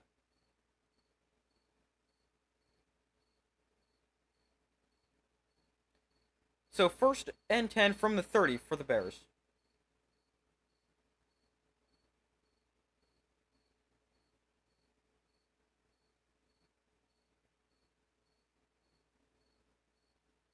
From the 30,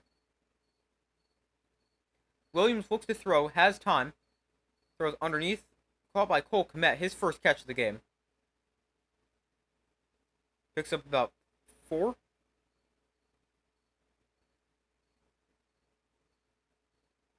It's been a lot of underneath stuff for Caleb Williams so far.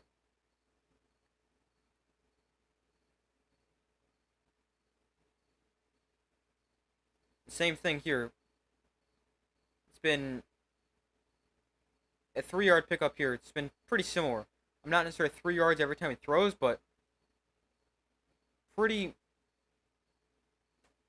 safe completion. I like the idea, but been checking the ball down a lot. But I mean, it's not necessarily a bad thing. DeAndre Swift gets the carry here, and he's able to run forward for about 5 yards. One of his better runs of the day.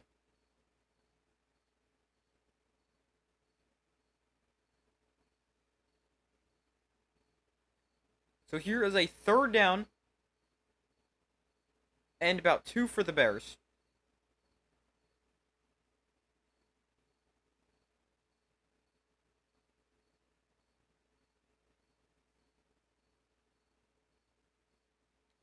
Four receivers line up to the left side. Here's a very similar design. We saw a screen thrown left here. It's not a screen.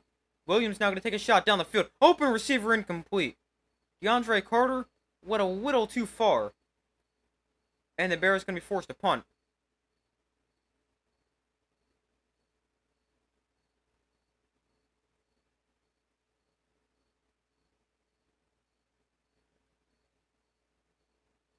Slightly overthrown by Caleb Williams, but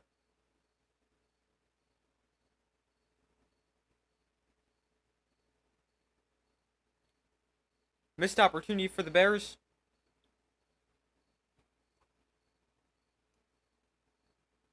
He did find an open receiver downfield, though. Just could have made a little bit better of a throw. Return here. Oh, almost a great move, but he's tripped up by Blackwell. So the Texans will take over at their own 10-yard line, backed up deep inside their own territory after a good punt from the Bears' rookie punter. That is Troy Taylor. Two of his three punts inside the 20, average of 49.3.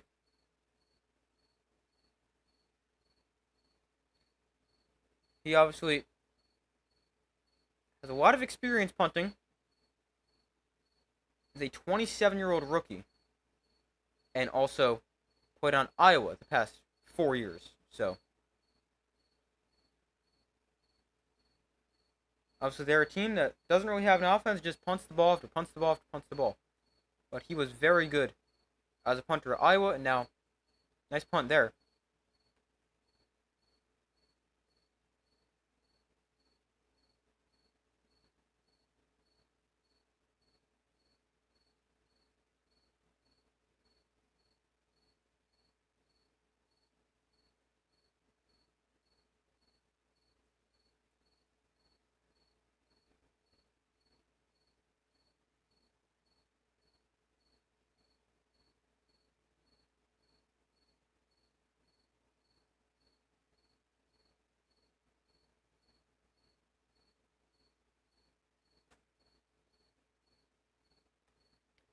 So the Texans are going to get the football back for the first possession here in the second half.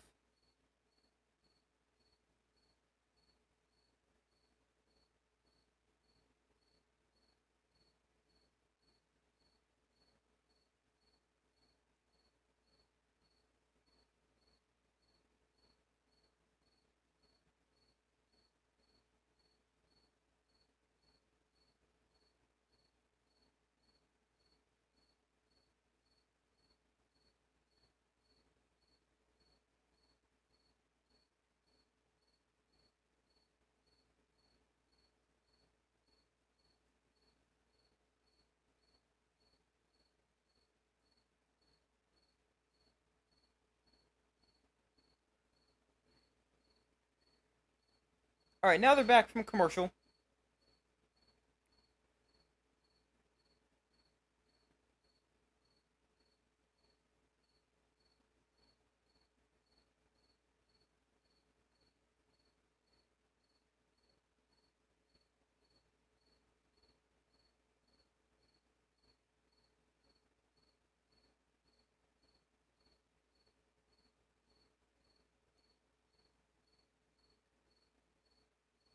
First down for the Texans on their own 10-yard line.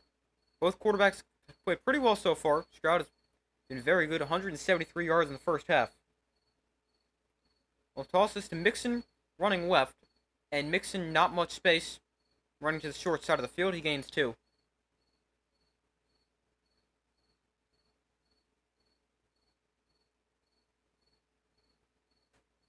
Brings up a 2nd and 8.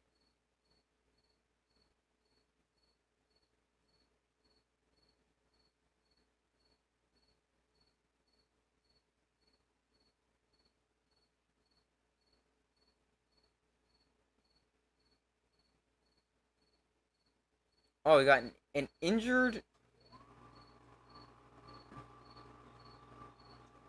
One of the guys who holds the line of scrimmage marker. The down marker, I guess you call it. He's hurt on the sideline. Hopefully he's alright. Let's see what happens here.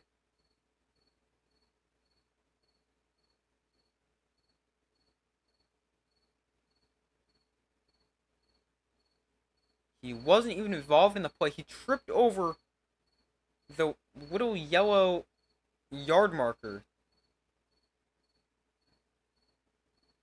Not every day see a the guy who holds the first down marker get hurt, but hopefully he's all right.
So still waiting for them to come back from commercial following the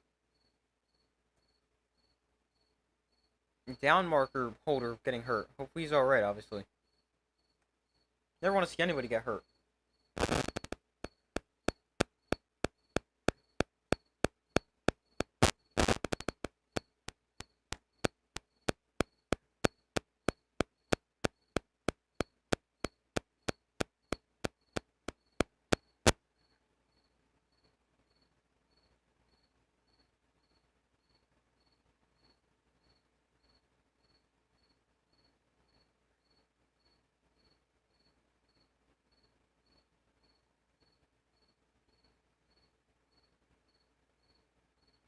So still waiting for them to come back from commercial.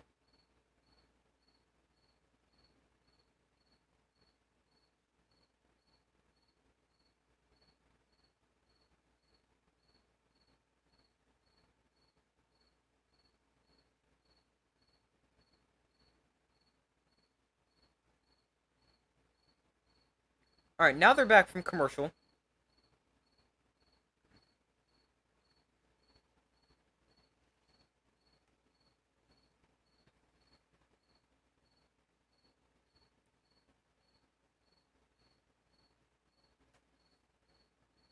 Oh man, this guy's slowly walking off to the cart. He tripped over the 20-yard marker.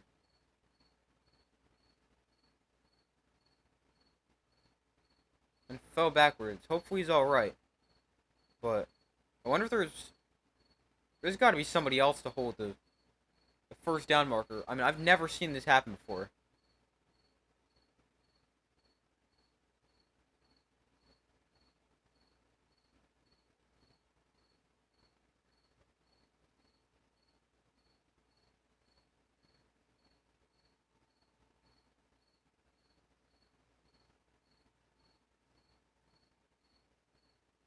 Hopefully he's alright.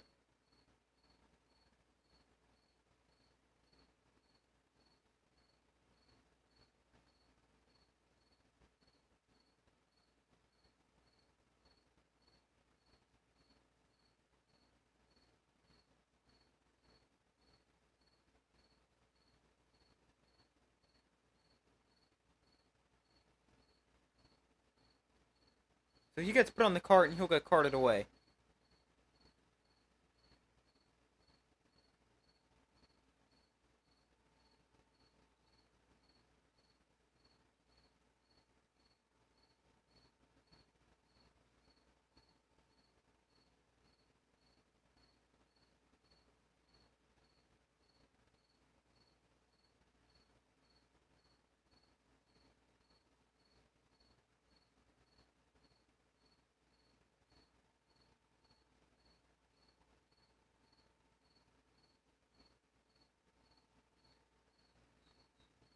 So 2nd and 9 is what it will be with 13-13 to go in the third quarter.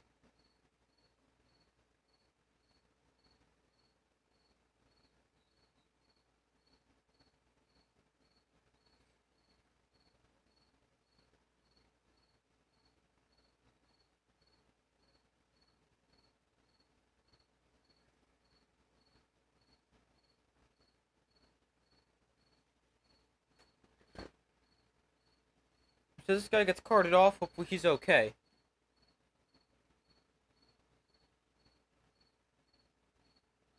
So it's a 2nd and 9 here for the Texans.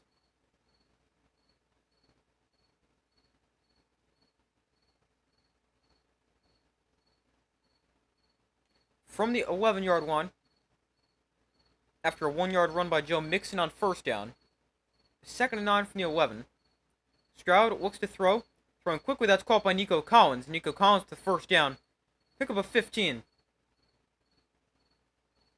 to the 26, and a Texan first down as well.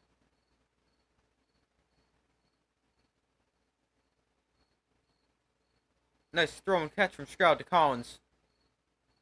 Nico Collins played a really nice game. After that catch, he's probably close to 100 yards. Yeah, he's got 102. 6 for 102 and a touchdown. Stroud looks to throw. He's pressured. Going to swing this out to Tank Dell. And Dell going to lose a couple yards. Loss of 3, actually.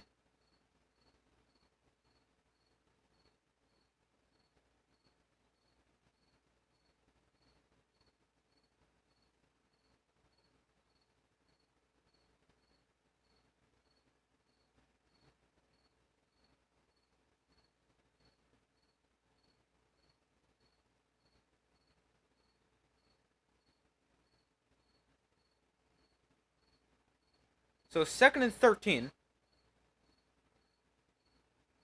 Stroud looks to throw. Stroud to the outside. That is caught by Mixon. Joe Mixon breaks a tackle. Unable to get free of another one, but it's a pretty good pickup there. And now Joe Mixon is slow to get up.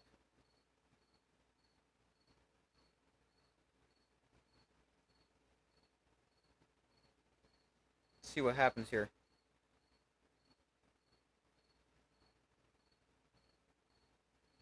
Looks like he gets his ankle twisted a little bit. Right ankle.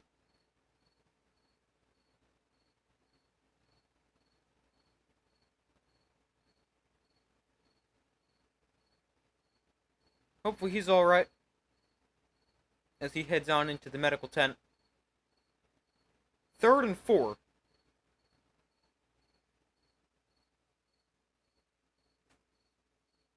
Stroud and shotgun. Stroud looks to throw. Steps up in the pocket, rolls to his right. Stroud on the run, floats one downfield. Whoa! Oh! Tank Dell was open, he just couldn't hold on. He was wide open with space after the catch, and Tank Dell couldn't quite catch it. Off his hands. That could be a big drop for the Texans. He is wide open.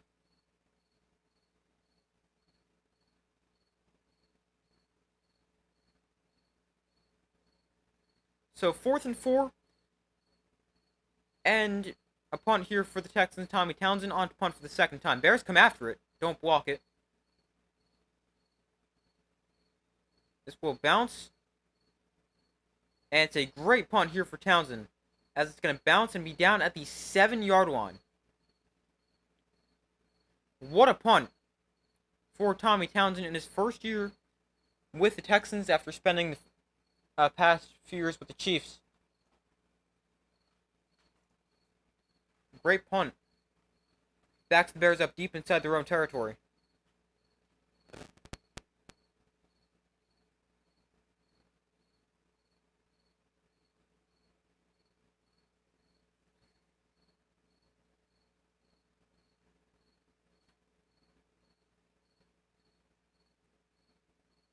So 1st and 10 from the 7. Williams in shotgun. Back on to his right. Now Swift to his left.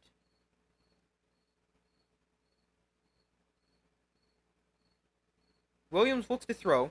Has time. And he's going to take a shot down the field. That's got to be some kind of hold. There's the flag. Jalen Petrie holding Cole Kmet.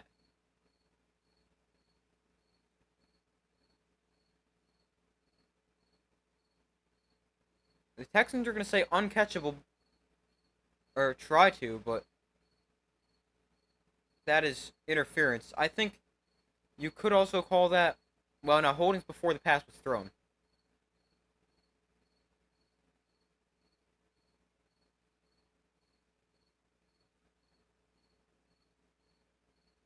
I think if he's not getting held there, he might be able to catch that. So I like how they don't call that uncatchable. Because Cole Kmet is a big tight end. He could catch that. He's tall. 1st and 10. Following the penalty, it ends up only being 6 yards. It's a spot foul. Up to the 13. Williams hands off to DeAndre Swift. Bounces outside. And Swift, he's going backwards. Loss of 4. The Bears have had no running room today. Henry To'oTo'o with the tackle for loss. It is now 2nd and long. And the Bears, they have just not been able to run the football.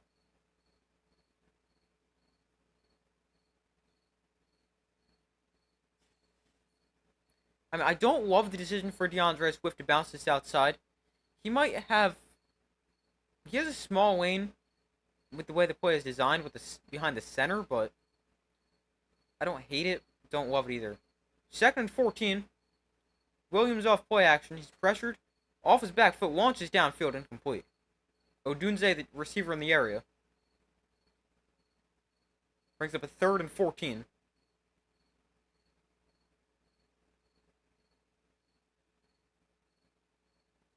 Joe Mixon makes his way to the locker room. He is walking, although with a slight limp. It's a right ankle injury, or at least looks that way. Doesn't look like anything too serious for Mixon. He's walking a very slight limp. But hopefully he's alright. 3rd and 14.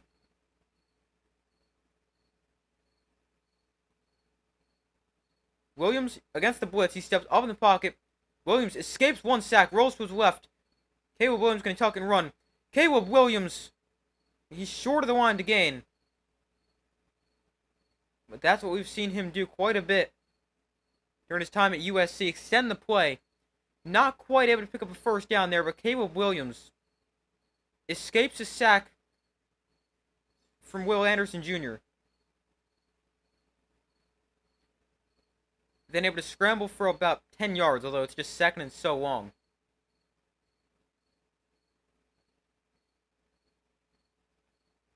Or sorry, 3rd and really long. So now he gets 10, but he needed 14.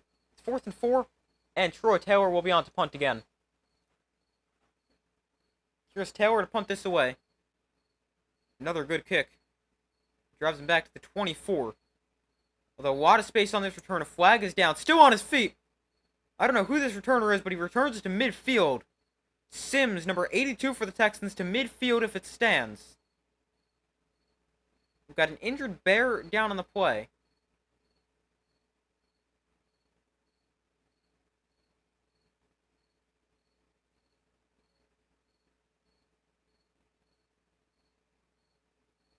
It will not stand.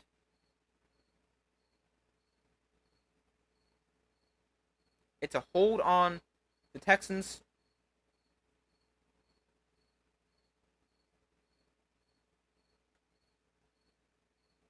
Yeah, that's a hold. He practically tackles him.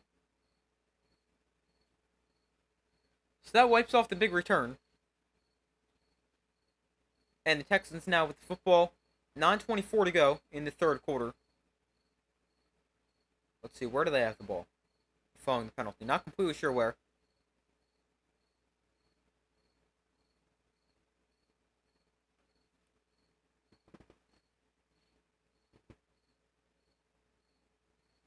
Ball on the 14. Stroud looks to throw. Has plenty of time. Now he's going to roll to his right. Stroud is just going to throw. Back shoulder. Did he catch that? Dalton Schultz. No, he's going to stay out of bounds. Looks like he was just throwing that away. Dalton Schultz tries to make a catch. That was close.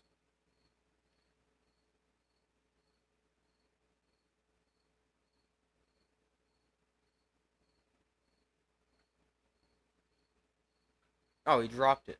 That's why. He didn't actually catch the ball. Although if he did, he would have been down in bounds. So 2nd and 10 from the 14. Stroud to throw once again. Throws over the middle, incomplete, looking for Stephon Diggs. Brings up a 3rd and 10 after 2 quick incompletions.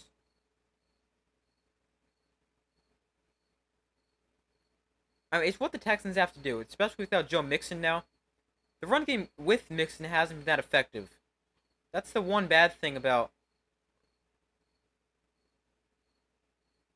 not really having a run game. So you're forced to throw the ball, and a couple incompletions leave you to 3rd and long. 3rd and 10, 9:13 to go in the 3rd.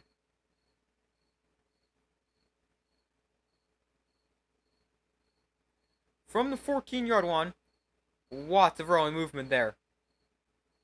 It's going to be a flag against Laramie Tunsil, his 2nd false start of the day.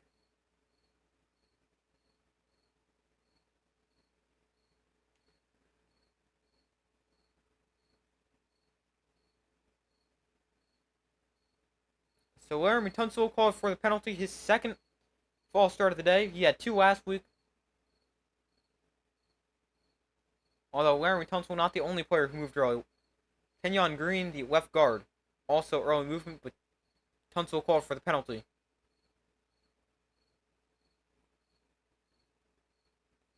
Stroud looks to throw on 3rd and 15. Stroud with time throws downfield, incomplete. Digs the intended target right at the 1st down marker.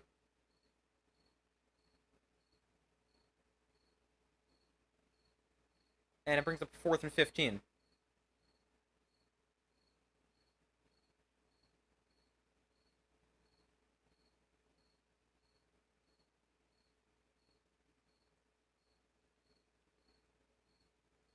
Diggs was open if Stroud was able to get it there. Just a little bit of a wide throw. So 4th and 15, the Texans forced a 3 and out. Or the Texans forced a punt as the Bears forced a 3 and out. And this is a short punt. Will bounce to the 44-yard line. There's a flag on the play.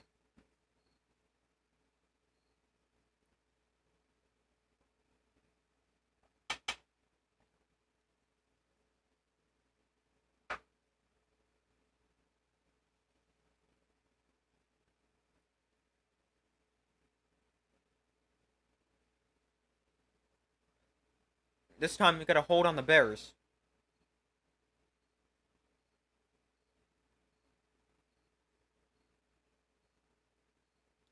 So they go to commercial break. 16-10 Texans lead, sorry. 8:56 to go in the 3rd quarter. Following the penalty, the Bears will get the football on. It's going to be their own 34.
So still waiting for them to come back from commercial.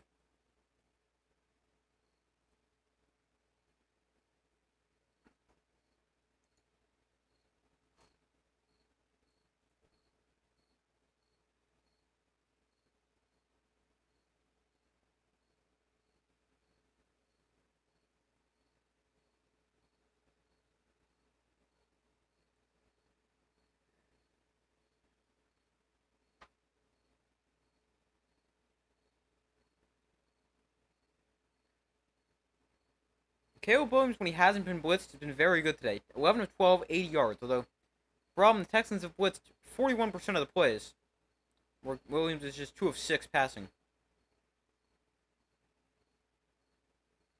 But when he's had time and been able to process the defense, he's been pretty good.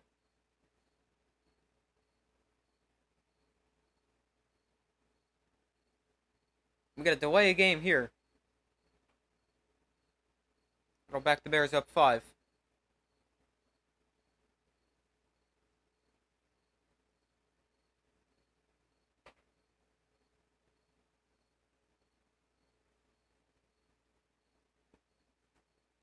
First and 15, 8:56 to go in the third quarter. Williams underneath that is caught. I believe that's Cole Kmet. Yeah, it is. Pick up of roughly 5. Maybe a little bit more. Injury update on Joe Mixon.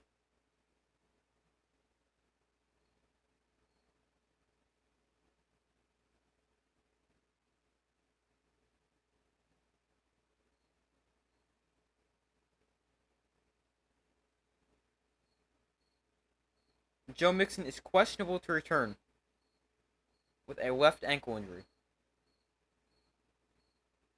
Williams looks to throw. He's pressured. Rolls to his right now. Throws back across the field. And that is intercepted. Picked off. Looking for Rome Odunze. Not a great look there for Caleb Williams to roll to his right. Throw back to the left side of the field. There is a flag down, though. It's going to come back. Pick gets wiped off the board prior to the pass being thrown. Defensive holding.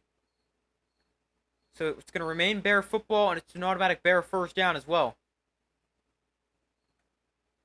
It's a nice job by Caleb Williams to step up and roll to his right, but what are we doing throwing back to the left side of the field?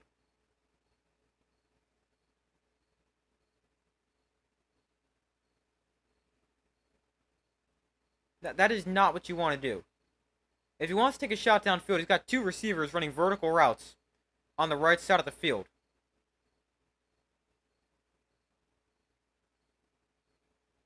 Big penalty there for the Texans. Quick throw to the outside, caught by DJ Moore. He slips the tackle. Did he step out there? No, he's still in bounds. And DJ Moore gains 10.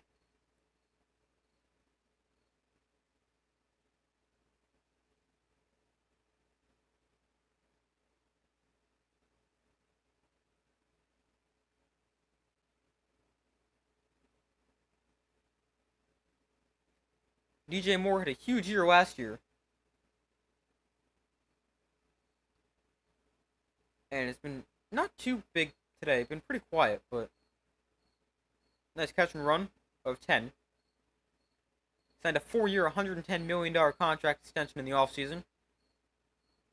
So from midfield, wow, there's a lot of pre-snap penalties today.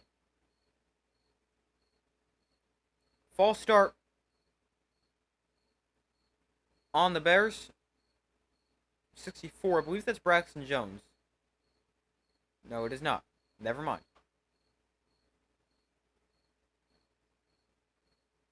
It was on their right guard.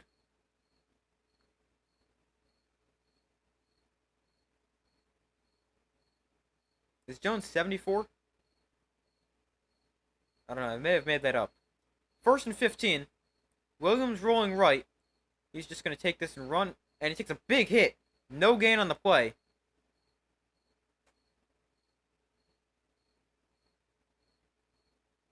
He took a big hit as he was heading towards the sideline, but it was a clean hit. Shoulder to shoulder. He was still in bounds. Now we got some pushing and shoving going on the sidelines. The Bears trying to defend their rookie quarterback.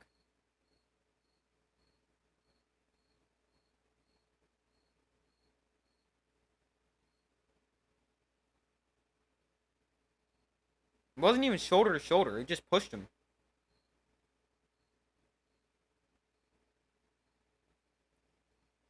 Oh, and then he actually threw a punch on the sideline. Wow. I still never understood punching someone with a helmet on, but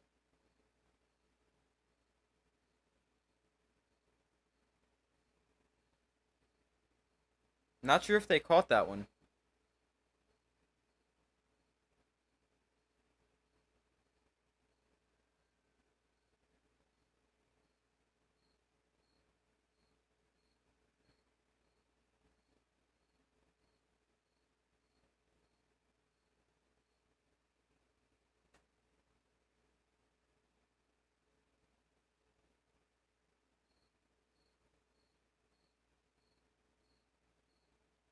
Alright, so they can't create a flag for the punch.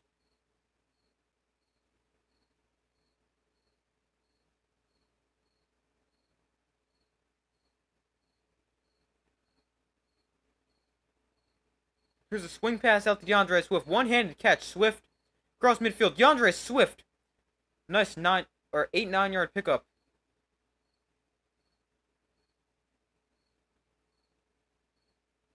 Sorry, that was actually 13, 14 yards because he was on.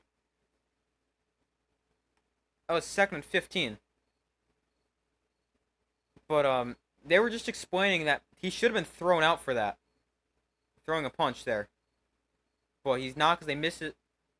And yeah, I don't like throwing guys out for punching, but it's just me.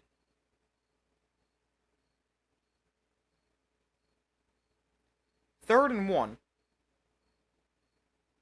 I mean, I understand it, but I'm not a huge fan of it. It really depends on the whole situation. Williams pump fakes, and he got sacked back at the 49-yard line. Just never felt the pressure from Will Anderson Jr. until he was sacked. 4th Texans sack of the day.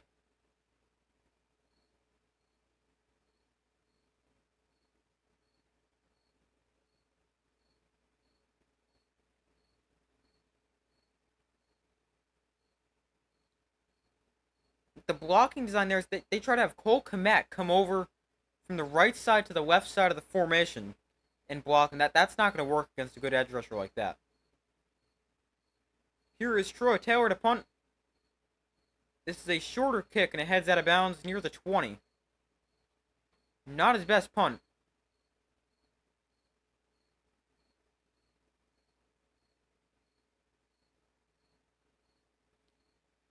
So the Texans will take over, still lead this one 16-10. No points yet here in the 3rd quarter. And the Bears will take over, the Texans will take over on their own 23-yard line after their defense forces a punt.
Hold on 1 second.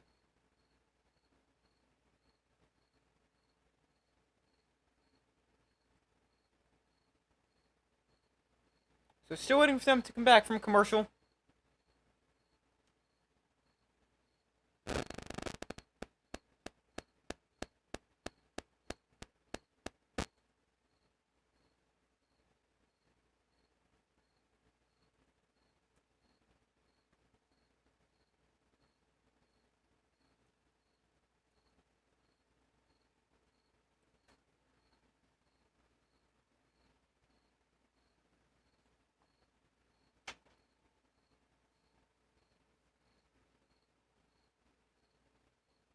Still waiting for them to come back from commercial break.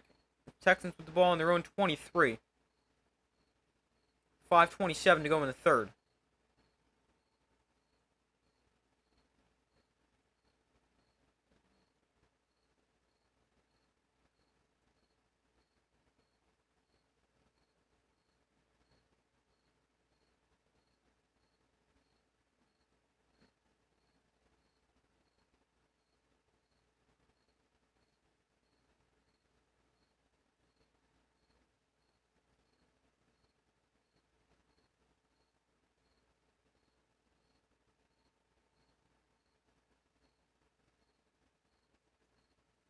Why did they just...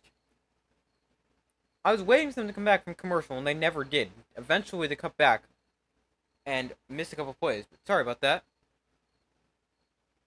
By the way, I believe Joe Mixon is back in the game here.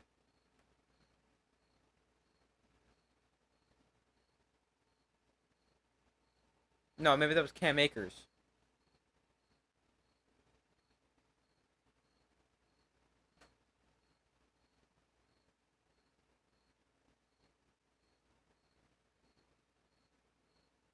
Stroud looks to throw here, rolling to his right. Stroud gonna float one downfield, incomplete. Just threw it away. We're talking about how the tackle on Joe Mixon where he got hurt was a hip drop tackle. I didn't think it was a hip drop tackle. Watching it, I didn't think so. I thought about it. When I was watching the replay, they showed it back when he got hurt. I was like, I thought that could be a hip drop tackle. Then I thought about it, and I thought, no, that's not a hip drop tackle. So, I don't think I've seen one get called yet. I don't know if there has been one get that's gotten called, but like the non-call there, I just think it's a dumb penalty anyway. And it shouldn't be a penalty. 2nd and 10, Stroud throwing that is almost... Oh, is that picked? No, incomplete. Kyler Gordon almost just had a great interception. CJ Stroud trying to throw into a tight window. Kyler Gordon... Yeah, that's incomplete. Great effort play by Kyler Gordon. Almost able to pick it. But he doesn't maintain control through contact with the ground.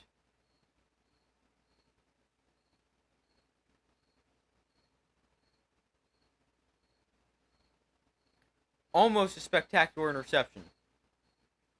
Instead, it's 3rd and 10 for Stroud and the Texans. Here comes a blitz. Stroud, no. Play blown dead prior to the snap.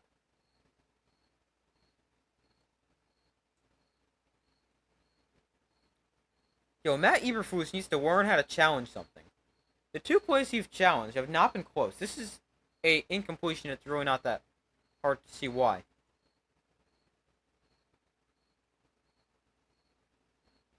I'm pretty sure Eberflus said to the ref, I thought he caught it. Does this guy look at replays before he challenges something, or does he just flip a coin and say, challenge, not challenge? Because that's what it seems like with his couple challenges today. They have not been anywhere near close.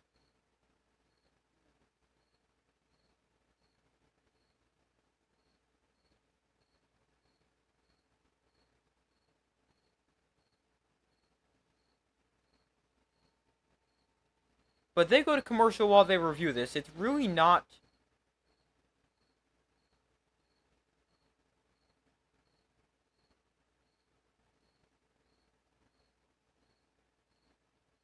It's not going to be that hard to tell. Matt Eberflus has some bad jerseys.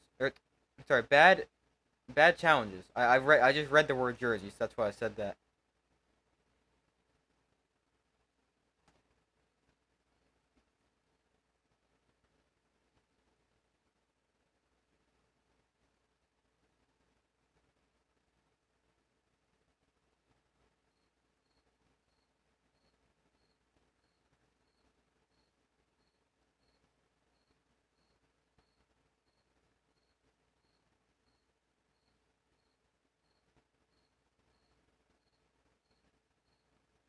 So still waiting for them to come back from commercial as they review this. It's really not that close. Yeah, the ruling on the field is upheld. I just read on the Gamecast, which they update. I always hate how they go to commercials during reviews. It's so annoying. If you want to review it, show us the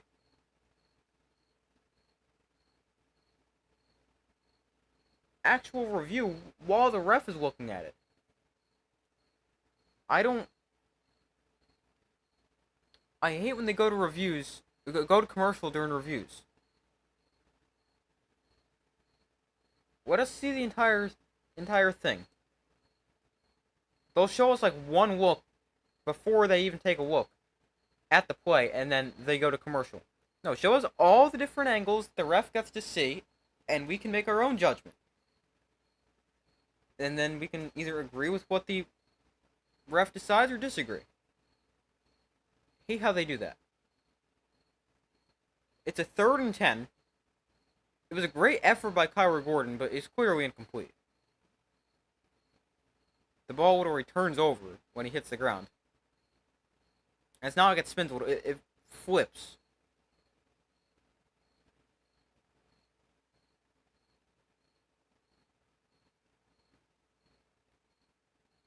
Bears now out of challenges, can't use another one. Stroud is pressured, he's gonna go down for a sack on 3rd and long. The Bears defense gets home for a sack. And the Texans are going to be forced to punt this away. 2nd sack of the day for the Bears defense. The Texans defense has 4 sacks.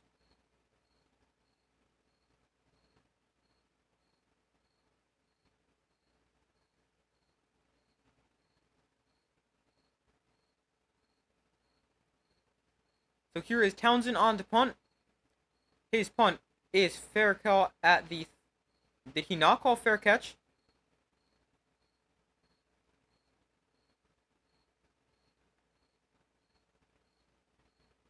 I'm confused. I was pretty sure I saw somebody signal fair catch, but DeAndre Carter looked like he started to run after he caught that. Oh, he did, and then he ran into his own guy. I saw him signal a fair catch. Alright, apparently I made that up, but...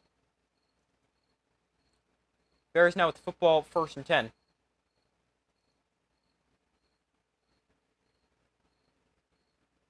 .328 to go in the 3rd quarter. The Texans up by 6. Scoreless second half so far. Williams tosses this right, running to DeAndre Swift. And Swift gains about 5.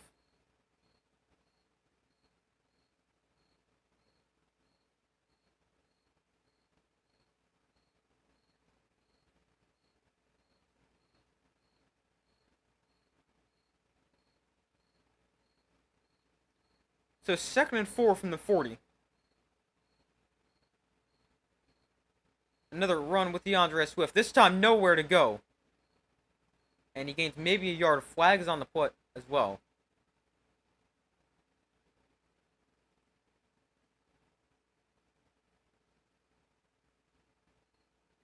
It's going to be a hold. Back him up 10. What defensive holding? It was a run play. Hold on. How do you get defensive holding on a run play? That doesn't even make any sense.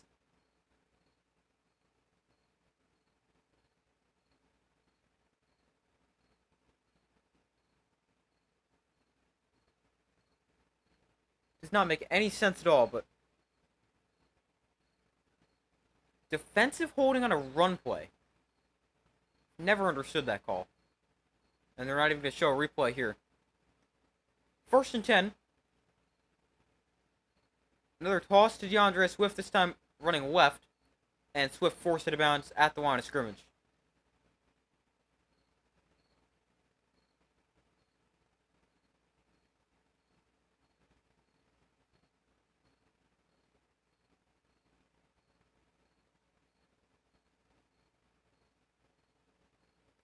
Bears with the second best rushing offense in the NFL last year. 141 rushing yards a game. Tonight they've run for just 35 yards.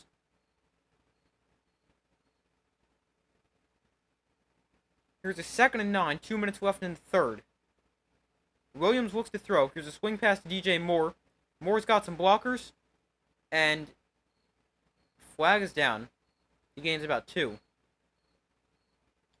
The Bears, I know they want to try to run the football or extensions of the run game like that, but they need to start throwing the ball more. At some point, they got to realize this is just not going to work to try to run the football.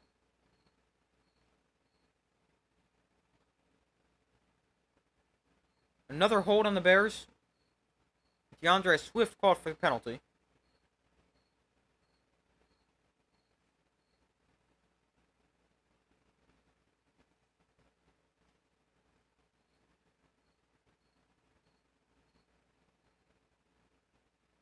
They got him out as a lead blocker there.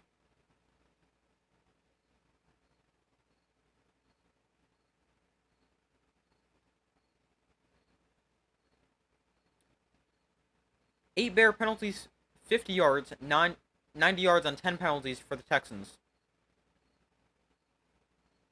2nd and 18 following the penalty. From the 38, Williams off play action, looks to throw. Williams with time. Just going to check this down to Khalil Herbert, and he's out of bounds after a short pickup of 2.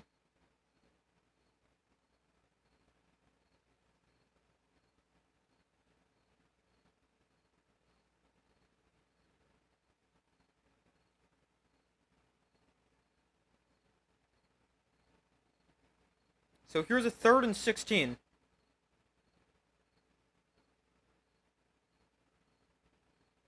Caleb Williams passing by distance, 0 to 10 yards. He's 17 of 20. He's only attempted 3 passes beyond 10 yards of the line of scrimmage. He's 1 for 3 on those passes.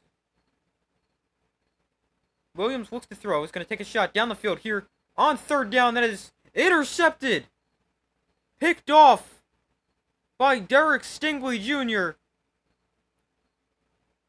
Looking for DJ Moore down the field. This one's intercepted. And the Texans defense comes up with the takeaway.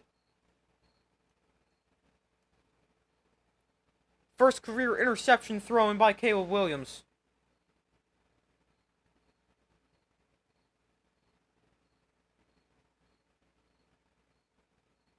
He's got him. He's just well underthrown. Well, Stingley to make a play on it, who's trailing behind DJ Moore. If he leads DJ Moore down the field, he's got a big completion. He doesn't, and it's well underthrown.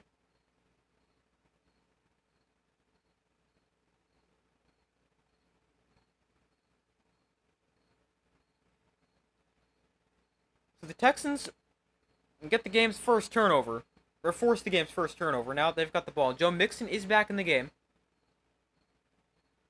From the 34, they hand to Tank Dell on the end around, or jet sweep, and he's going backwards. Loss of 6. Kyler Gordon with a big tackle for loss.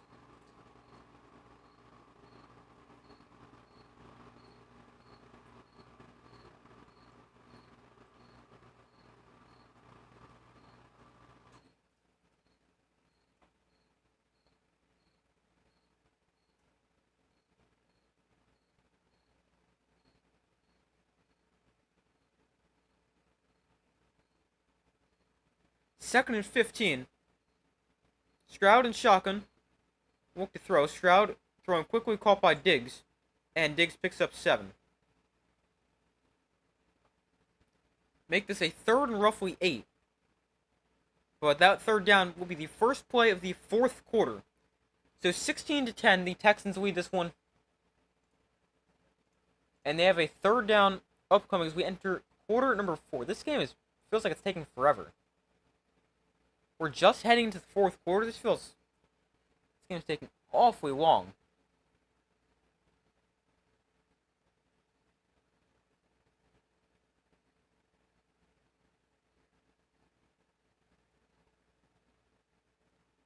Yeah, this has been a long game. I've been streaming for 2 hours and 42 minutes. That means this game's been going on for like 2 hours and 40 minutes. That's crazy. Like my other streams, right? And so far this year,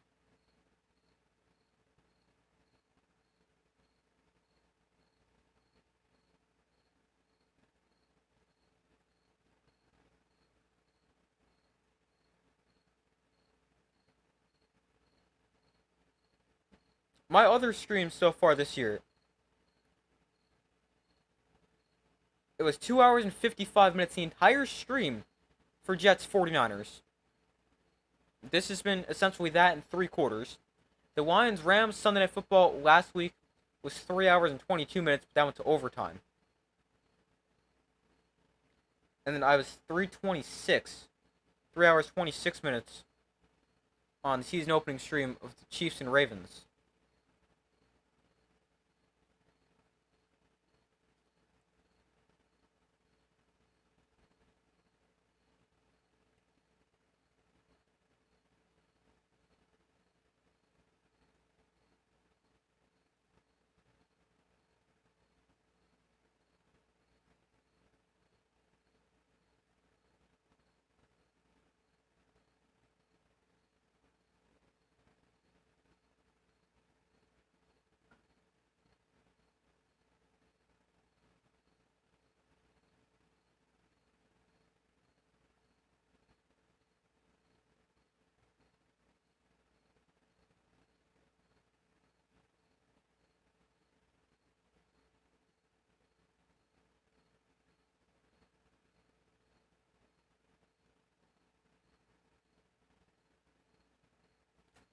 But we hit this fourth quarter here.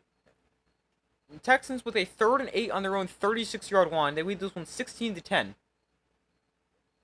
A scoreless third quarter.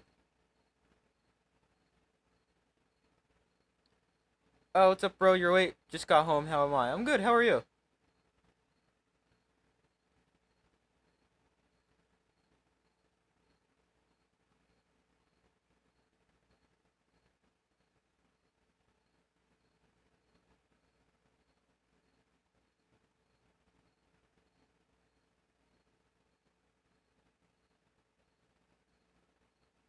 So here is a 3rd and 8 for the Texans from the 36. Stroud in shotgun. Dalton Schultz in motion. Stroud looks to throw. Has time. Now time runs out. Rolls to his right. Stroud on the run. Throws downfield. And is called for a first down and more by Nico Collins. Inside Bears territory. Taken down at the 38. Nico Collins has played a really nice game.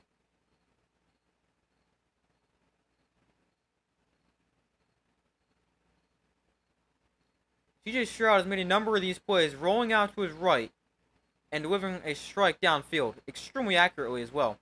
Here's the throw to the outside that is incomplete. A little bit wide of Tank Dell, who made a diving attempt at it.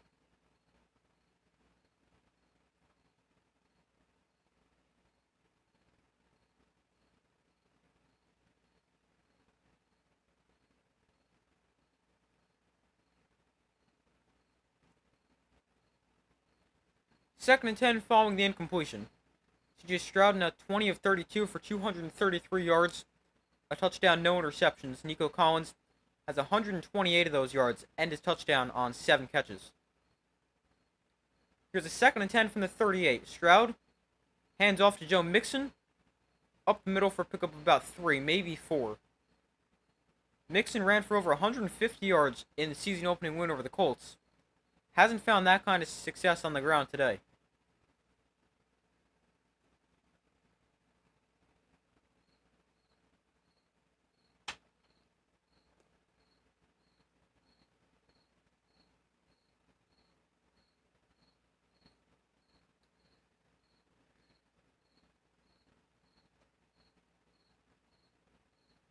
So here's a 3rd and 6. Mixon 8 carries, 24 yards. Stroud looks to throw. Throws quickly. That is incomplete. Xavier Hutchinson the target. He would have come up short of the line to gain anyway. But unable to hold on through the hit. It's 4th and 6.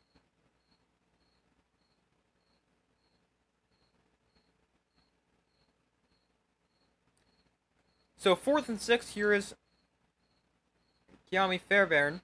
He's 3 of 3 on field goals, made a 56, 59, and 47 yarder so far.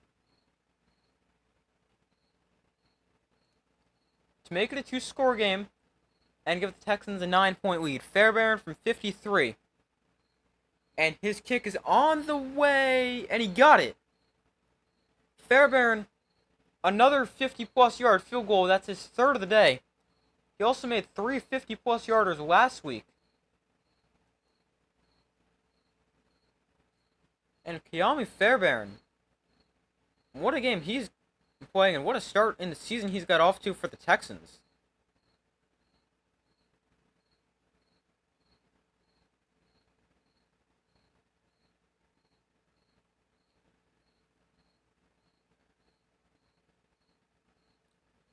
But Fairbairn is now 6 of 6. This hasn't updated. 6 of 6 on field goals of at least 50 plus this season.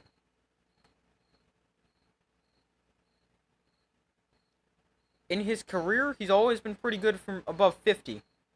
He is now, he's 35 of 46. That's pretty good. I mean, when you look at other great kickers in the league, like Justin Tucker, let's see what his numbers are. Justin Tucker.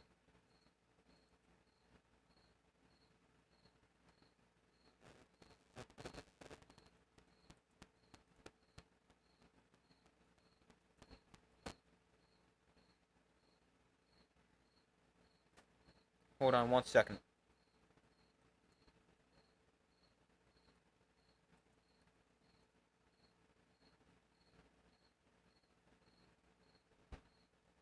Like, you look at some of the other best kickers in the league. Justin Tucker, he is 58 of 86 in his career on 50-plus yarders. He's not been quite as accurate from that range in the past couple of seasons. Harrison Buckner, another one of the league's best kickers, he's 28 of 40 in his career above 50 yards. Hasn't missed in this season or last season from that range. And then Brandon Aubrey, I know he's newer to the league, but he is 12 of 12 on kicks of at least 50 yards. So, Fairbairn right up there with the league's best kickers from distance.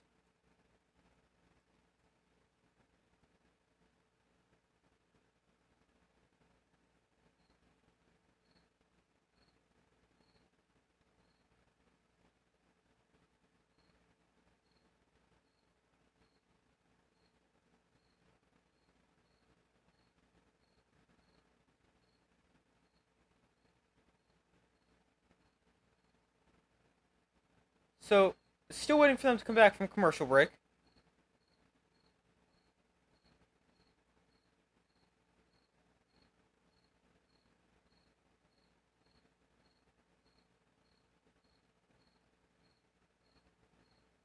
Alright, now they're back. Fairbairn kicks it away.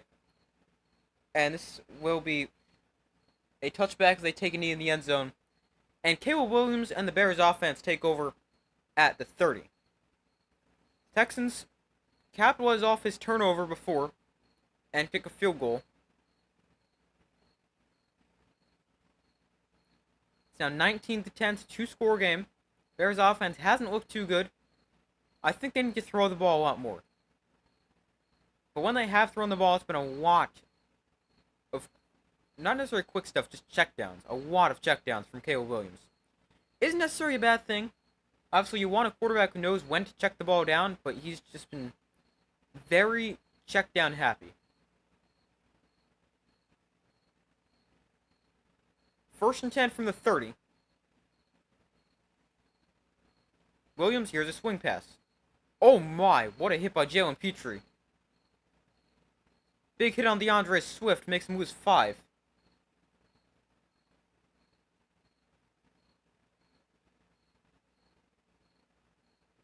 Like, here's another example. These swing passes just aren't working.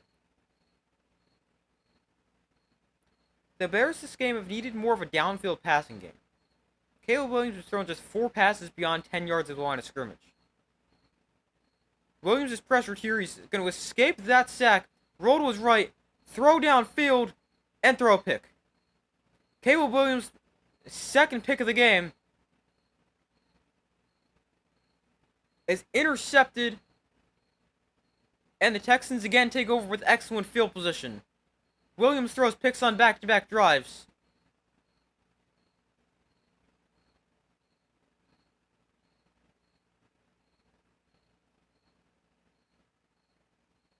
It's a great job to avoid the Neil Hunter.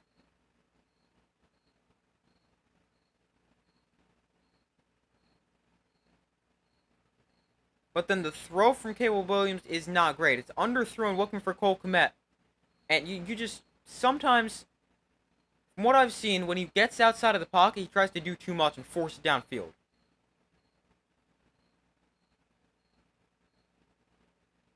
Sometimes if you can get outside the pocket, just find a 5-yard pickup. That's better than a 7-yard sack. That's the one thing I've noticed watching him today.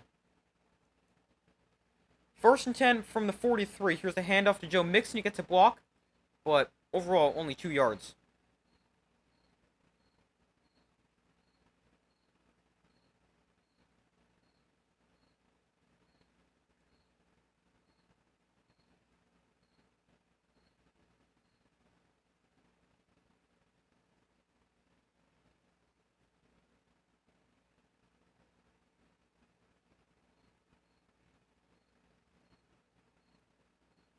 So 2nd and 9 here for the Texans. 12.5 minutes to go. Texans up on 9, 19 to 10. Stroud looks to throw. Stroud is pressured, and he's going to take him down for a sack.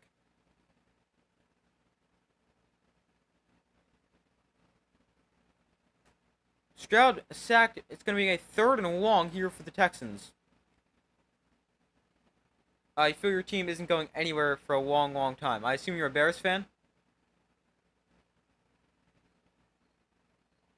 But, I mean, Caleb Williams, he's still got a ton of potential. I mean, it's his 2nd game. He's done some things good. Other things not so good. But, I mean, you're going to get that with rookie quarterbacks. It's very rare to see someone like C.J. Stroud, or do what C.J. Stroud did last year and come out in his first NFL season looking like a star. Here's a screen to Nico Collins, and he'll get it to the 43. This will be a 60-yard field goal from here. The Texans made a 59-yarder today. Do they attempt 60?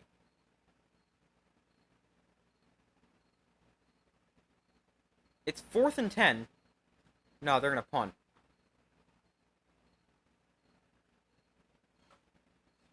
Alright, it'd actually be a little over 60.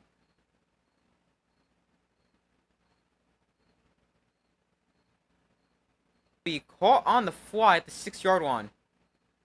Nice punt. And good coverage there by the Bears. By the Texans. Pins the Bears back deep at their own 6.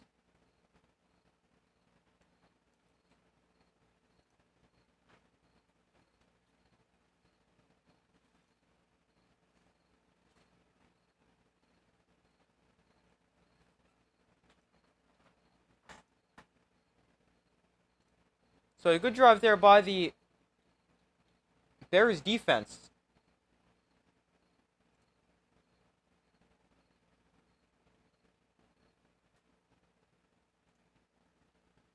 Backs him up, or forces a punt, although the Bears' bad starting field position starting at their own 6.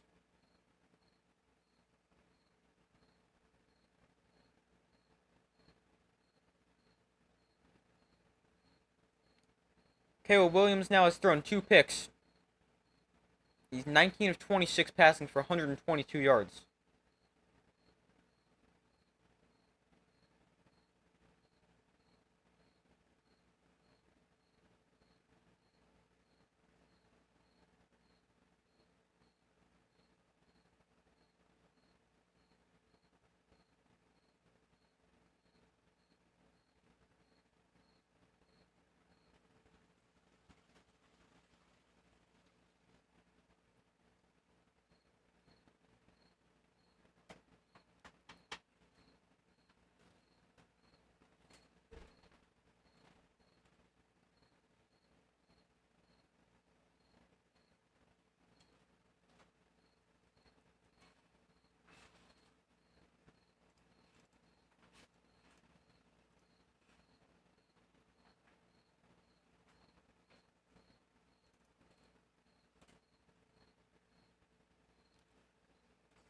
So waiting for them to come back from commercial.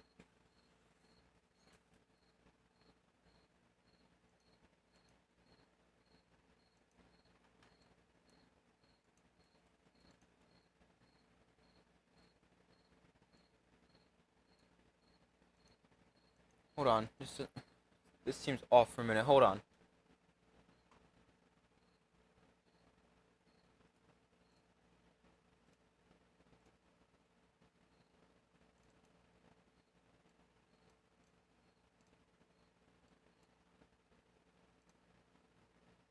Hold on. Why doesn't this seem like it's running smoothly? Alright, looks okay. Alright, I think we're good. First and 10 from the 6-yard line. Here's the handoff to DeAndre Swift for a pickup of 3. Anything good for dinner? I don't even remember what I had for dinner. Let me think. I really don't know what I had for dinner. It was good. I don't remember the details of it, though. 2nd and 7. Williams is going to go deep down the field, just throw it away. Receiver in the area, that was DeAndre Swift. Yeah, chicken, enchiladas, beans, and rice. Nice. Bears offense in the second half, 21 plays, 45 yards, 0 points. They've punted 3 times, turned the ball over twice. That, in the second half, 45 yards on 21 plays. Let me do some math real quick. That is 2.14 yards per play. That's not too great. Williams looks to throw. He's going to get sacked back at the 2. This Bears offense has not looked too good.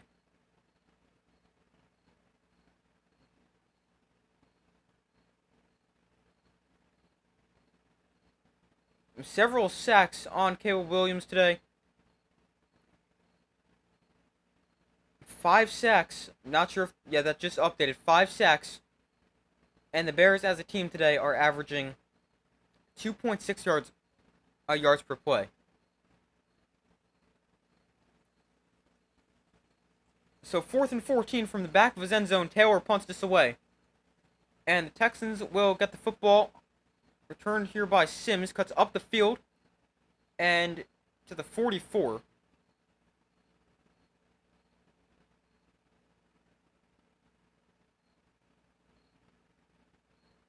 And the Texans, they have excellent starting field position here. 9:24 to go in the 4th quarter. Excellent field position inside Bears territory. After a pretty good return.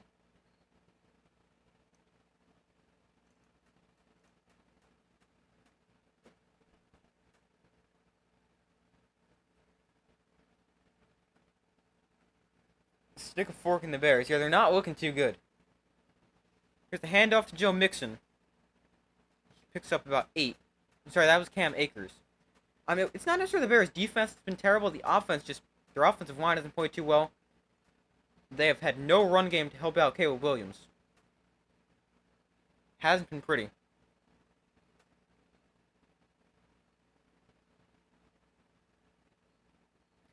Run the ball, first downs, kill the clock. Yeah, the Texans haven't run the ball extremely effectively either, but it's been a little bit better than the Bears. 8:50 to go. Ball on the 37. Stroud. Hands off to Mixon. Sorry, that's Akers. Akers bouncing outside. Cam Akers tight ropes the sideline before headed bounds at the 22. Nice run for Cam Akers. Right as I said the Texans haven't been running the ball effectively, he breaks off like a 15-yard run. Wow, he had a lot of space to run. I think I could have got 5 yards on that play.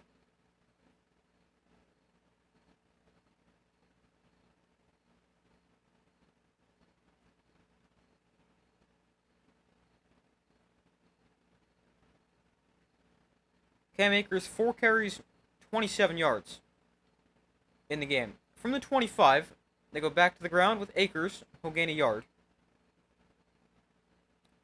8 minutes to go.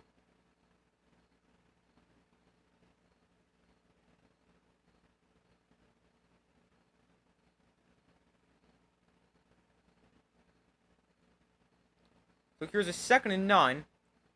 Another handoff to Akers, and he'll fight forward for 3 to the 20-yard line. We'll bring up a 3rd and 6.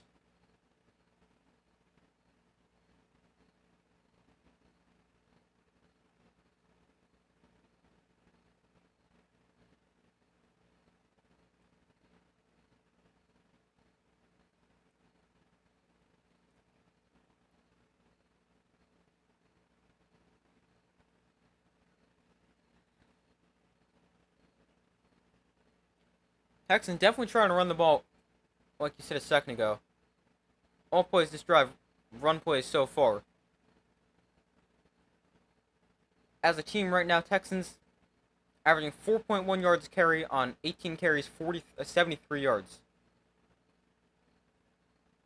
Although nobody's got more than 32 rushing yards, that's Cam Akers. He's got 32 yards on 6 carries. Mixon got 25 on 9. And Tank Dell has 3 carries for 16 yards.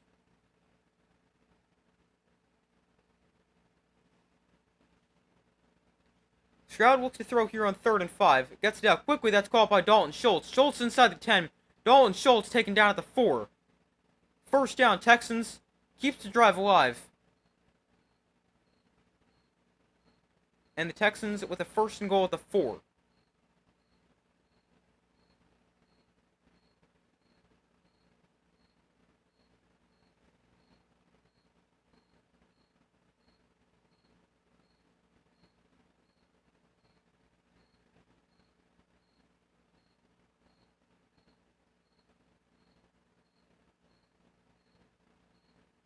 So 1st and goal from the 4. Stroud under center. They go I formation. Hand off to Akers. Cam Akers runs into a wall at the line of scrimmage. No gain. Bears are saying the ball came out. Hold on.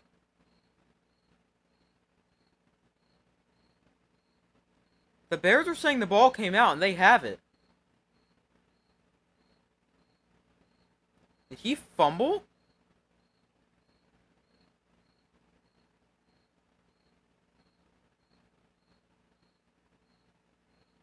Let's see. Still no signal from an official. It is Bears football. Kevin Byard somehow comes away with it. That's a huge turnover for the Bears defense. Yeah, oh wow, that's a fumble.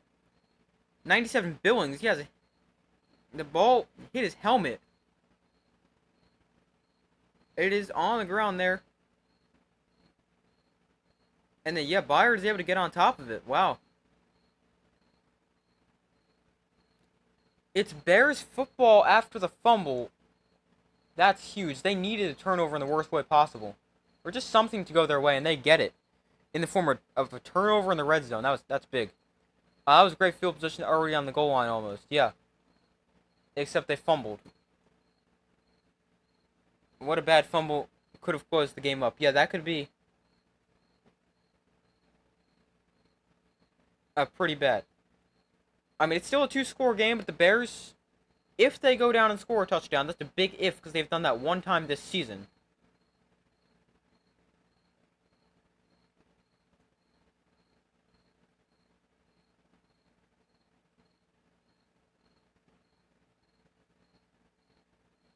But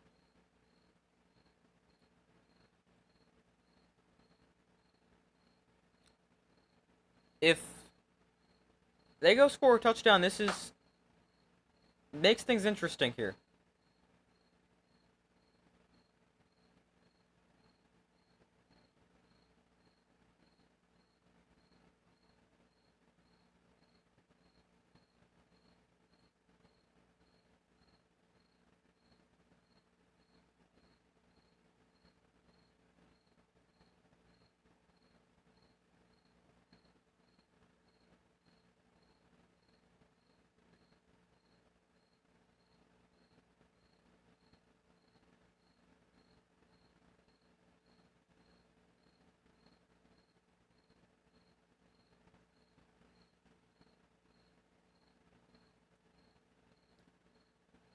It's plays like that fumble in the red zone that get players cut. Yeah, that is true. I mean, I don't necessarily think Texans would cut Akers, but I wouldn't be shocked if he doesn't get another touch the rest of the game.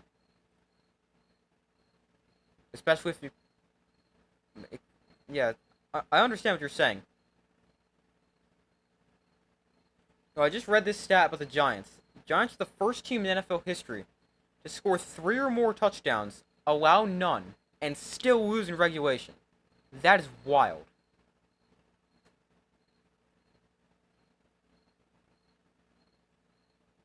I mean, they allow 21 points in field goals because their defense allowed them to get to the red zone. Just really, the Commanders hurt themselves in the red zone with all their false starts. But here's a 1st and 10 for the Bears on their own 3-yard line. Will hand off to DeAndre Swift, who gains a yard. This Bears run game has been quite bad.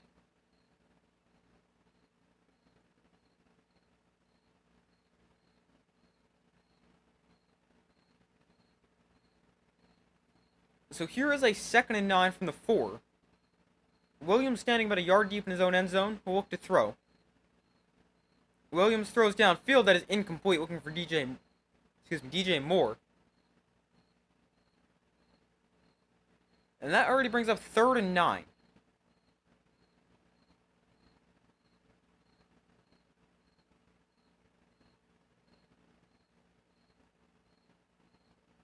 Third and 9 here. Bears 3 of 6 on third down conversions, 1 to 3 yards, or 1 of 6 on conversions of at least 6 yards.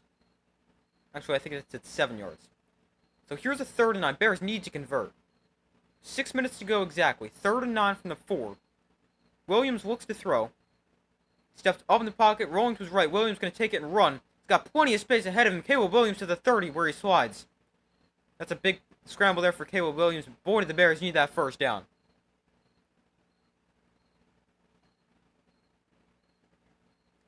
Broncos are playing like trash too. It's going to be another losing season. Yeah, that they lost what, 13-6 today? It's not too great. 1st and 10, Williams to the outside. Whoa, throw caught by DJ Moore. Picks up 7. Makes this a 2nd and 3.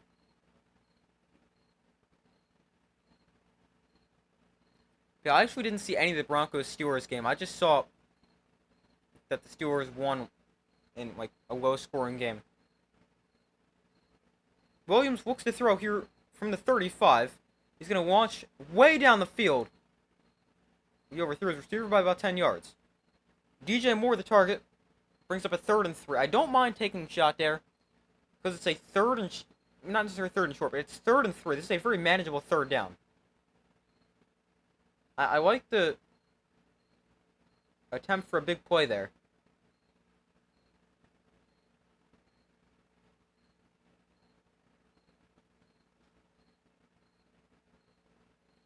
Yeah, the Steelers won 13-6 over the Broncos.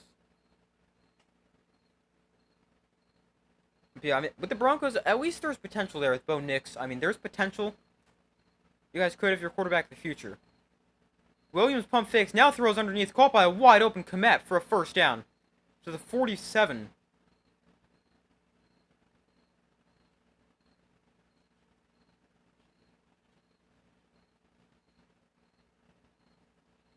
Got to move fast, make something happen down 9, yeah. They've converted a couple of 3rd downs this drive, which have been big. But 4.5 minutes to go. Need to move with a little urgency here. Williams looks to throw. Steps up in the pocket. Now throws underneath, caught by Kmet. Takes a big hit from Petrie, holds on to the ball. And it looks like we're going to get a penalty on this. Kmet will slow to get up as well. Looks like we might get Jalen Petrie for a hit on a defenseless receiver. He's had a couple of big hits tonight.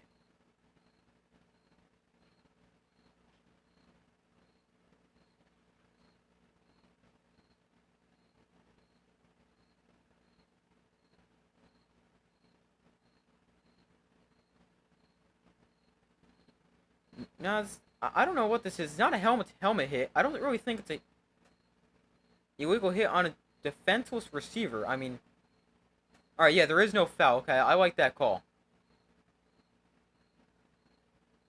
To me, that looks like a clean football play. It's a big hit, but that's a clean hit, in my opinion.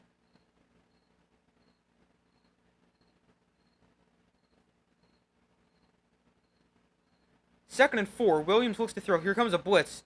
He's just going to chuck this away. That could be grounding. There wasn't a receiver in the area. He just got rid of it. 3rd and 4. There is no flag for grounding right now. Let's see. Was he in the tackle box still? Yeah.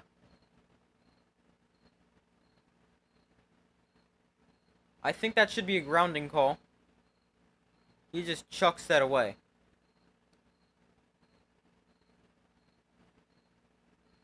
Let's see. They drew lines here at the edges of the tackle. This is clearly grounding to me. He drifts to his right a little bit. Oh, yeah. Definitely still in the pocket. That should be grounding. Now they call a flag. Okay, now they throw one. After discussion.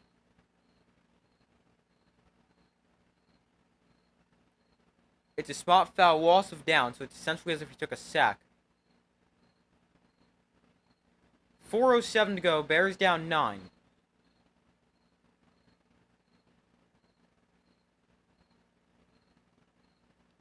It's 3rd and long following the sack.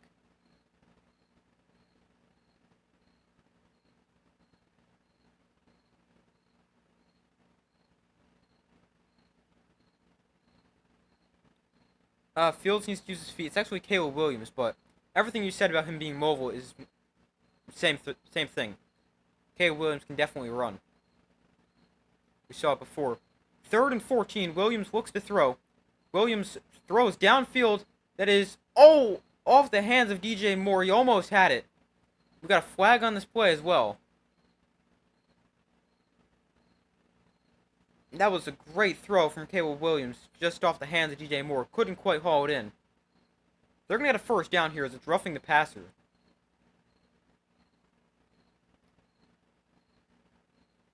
Let's see this call.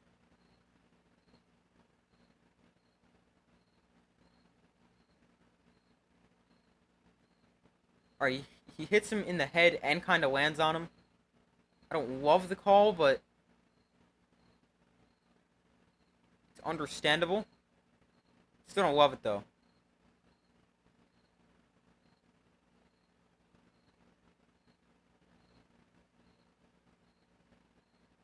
Texans, 11 penalties, 105 yards.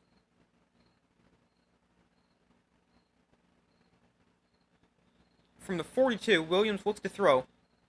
Pump fakes, now scrambling around, Williams will just swat at the line of scrimmage.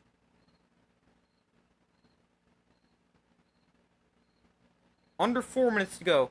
Bears going to go start to move faster. No huddle here.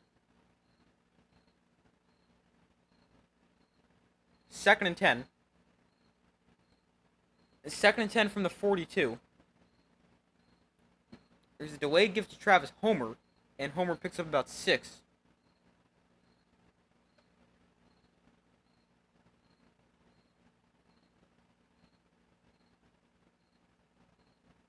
Third and 4. 3:20 to go. From the 36, Williams in shotgun.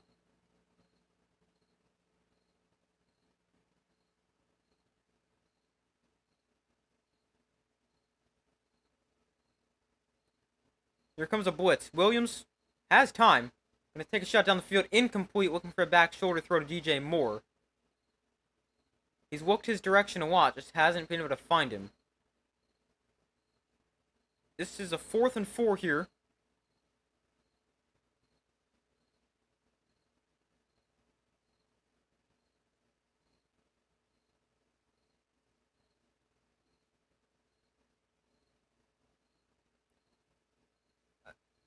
Don't want the calls need a big play right now. Special plays. They're actually going to attempt a field goal now and then try to get the ball back, which I don't mind, but it is a long field goal. I might want to go for this from the Bears. It would be a 4th and 4 as opposed to a 54-yarder. Let's see if the decision pays off. Santos, he gets it, so it could work. I mean, they do need to get the ball back, but they would need to get the ball back either way. Not out of it yet. It's a 6-point game. Santos nails a second field goal of at least 50 yards. Yo, I did not realize how short Cairo Santos is until I realized saw him standing next to everyone else who's like a lineman. I mean, I know linemen are tall, but Cairo Santos is just 5'8".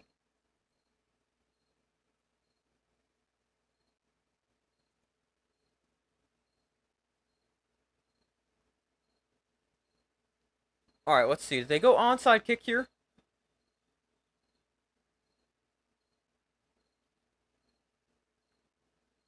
Uh, Clock. There's about 2:51. They're not going to go onside kick. They're going to try to get the ball back.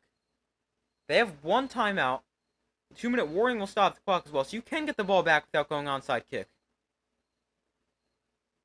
And I mean, with about 3 minutes left, I understand it. And I probably agree with it. You just got to make sure you stop the Texans. Here's the return by Sims. Up the sideline. Good return to the 39-yard line. 2:45 to go. Bears defense with a timeout. Down by 6. Need to get a stop. The clock can stop twice. The 2-minute warning.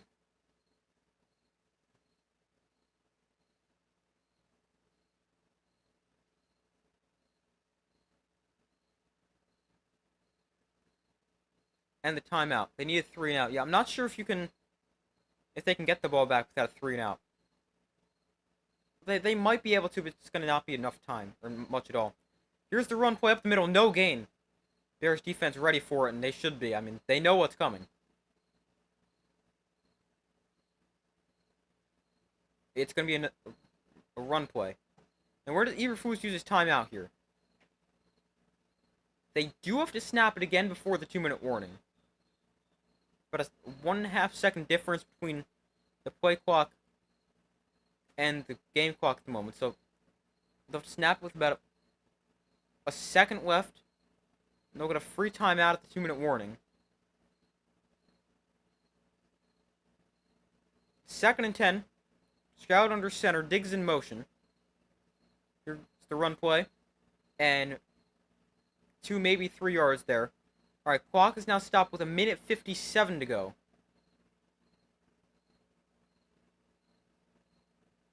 Surprised we're not seeing Joe Mixon. I understand not going to Cam Akers because he fumbled. Where's Joe Mixon? If he's healthy and his ankle's not bothering him at all, where is he?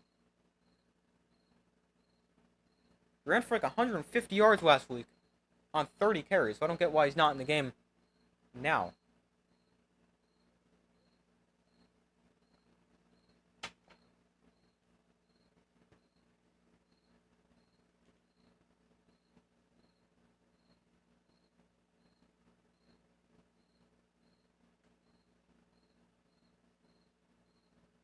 So 2 minutes to go here. Texans up by 6.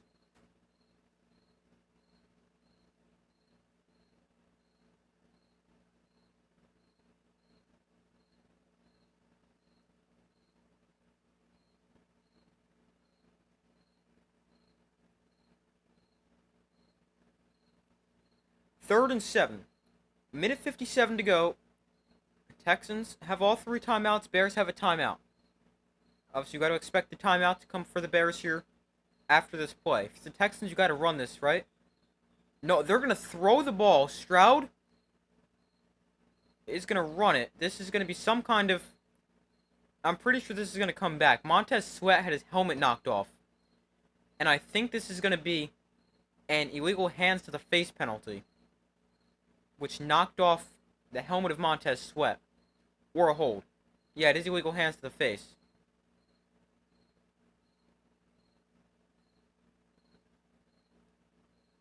So it comes back. 1:50 on the clock. The Bears don't need to use a timeout. Good job by Stroud moving around there, but it doesn't end up mattering as it gets called back. 12th Texan penalty. They've got 115 penalty yards. Bears 9 penalties for 60 yards.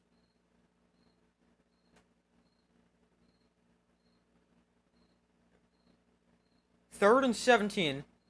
Now you got to run the ball, right? I mean, I could understand throwing it there because you've been great throwing it, but I would still run the ball and force the Bears to use their last timeout. Here's a screen to Stephon Diggs, and Diggs is wrapped up at the 36 after a pickup of 3. There's the timeout for the Bears with 1:45 left. So they're going to get the ball back plenty of time. And they got the 3 and out they need.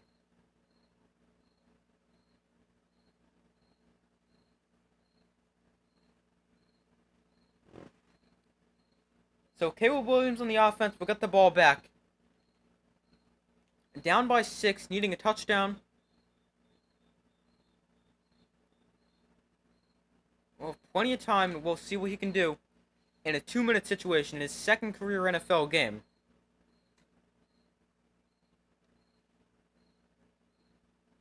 And to see what he can do.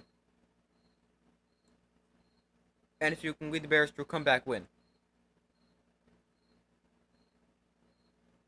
4th and 13, Tommy Townsend on to punt. Townsend kick is away. The punt is fielded at the 20 by Carter. Or fair caught there.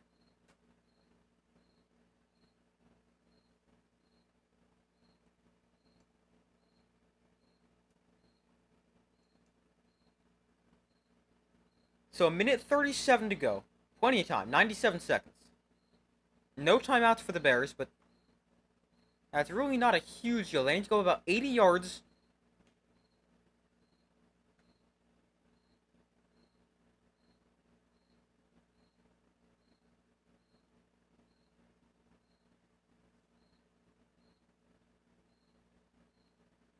This is where pros become special or they lose and people forget about them. Come on, Williams. Yeah. A good drive here that leads the Bears to win could help people forget about what otherwise hasn't been a great game, especially with the picks. Williams down the field, open receiver. Oh, Odunze breaks the tackle. Odunze across the 45. He's slammed down at the 47. That's a great start to the drive for the Bears. Odunze's been quiet today, only a couple targets. He gets one there. A minute 20 to go on their own 47. Right, now they're standing at the line for a while. Williams looks to throw to the outside. That is dropped. Incomplete. Gerald Everett, the target. Off his hand and incomplete.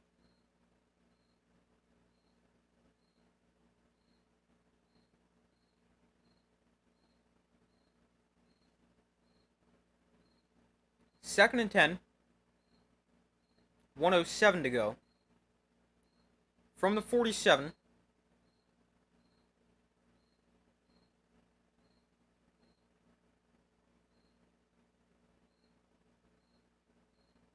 Williams looks to throw. He's pressured and he's taken down for a sack. That is what you could not do, is take a sack.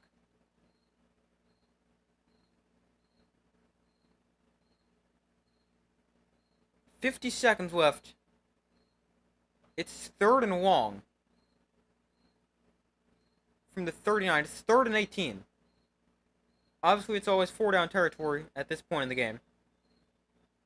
Just need to get some back here. Williams, he's going to try to run. He's only going to get a yard. There is a flag down on the play.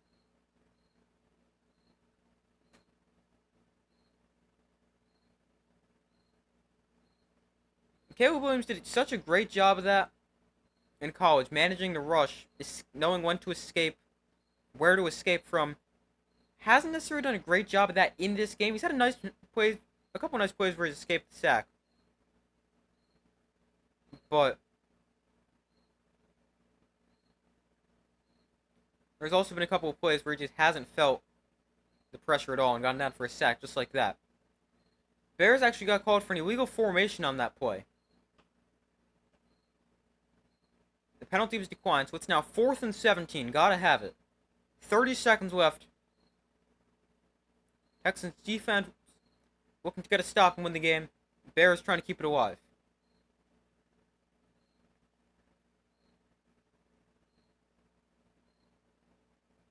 Fourth and 17, 34 seconds left.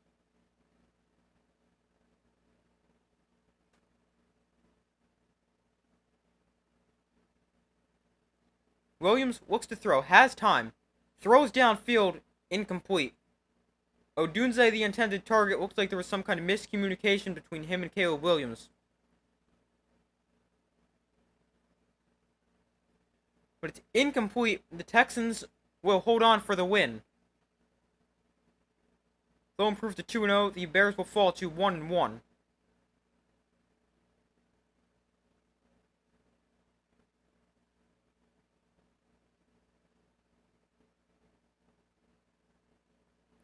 I call Monday Night Football tomorrow. Yes, I will be.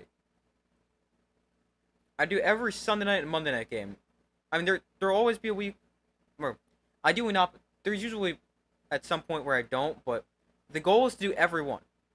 But yes, I will be streaming Monday Night Football tomorrow. Stroud takes a knee, and that will do it. But the Texans beat the Bears 19-13 with 19-13, improved to 2-0 on the season. Caleb Williams throws 2 picks. The second really isn't good.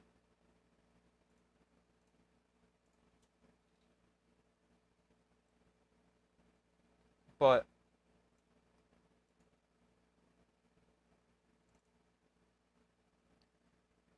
we will see.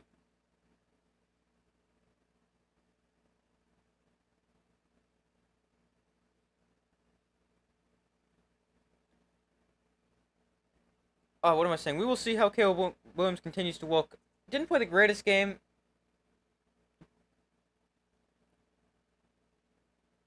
See you tomorrow? Alright, see you tomorrow. Have a good rest of your night.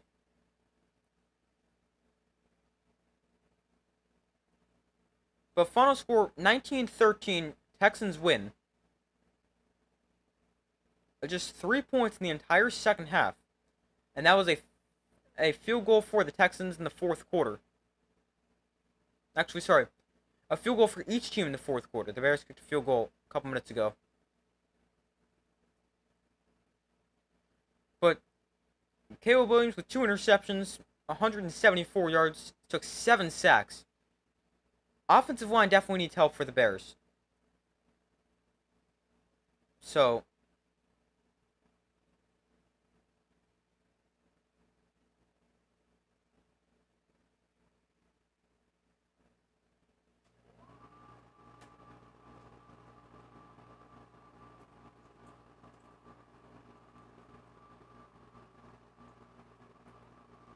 But, yeah, that's gonna do it for tonight's stream, everybody. Thank you guys for watching. Be sure to like this video, subscribe, turn notifications so you don't miss any other upcoming videos or streams.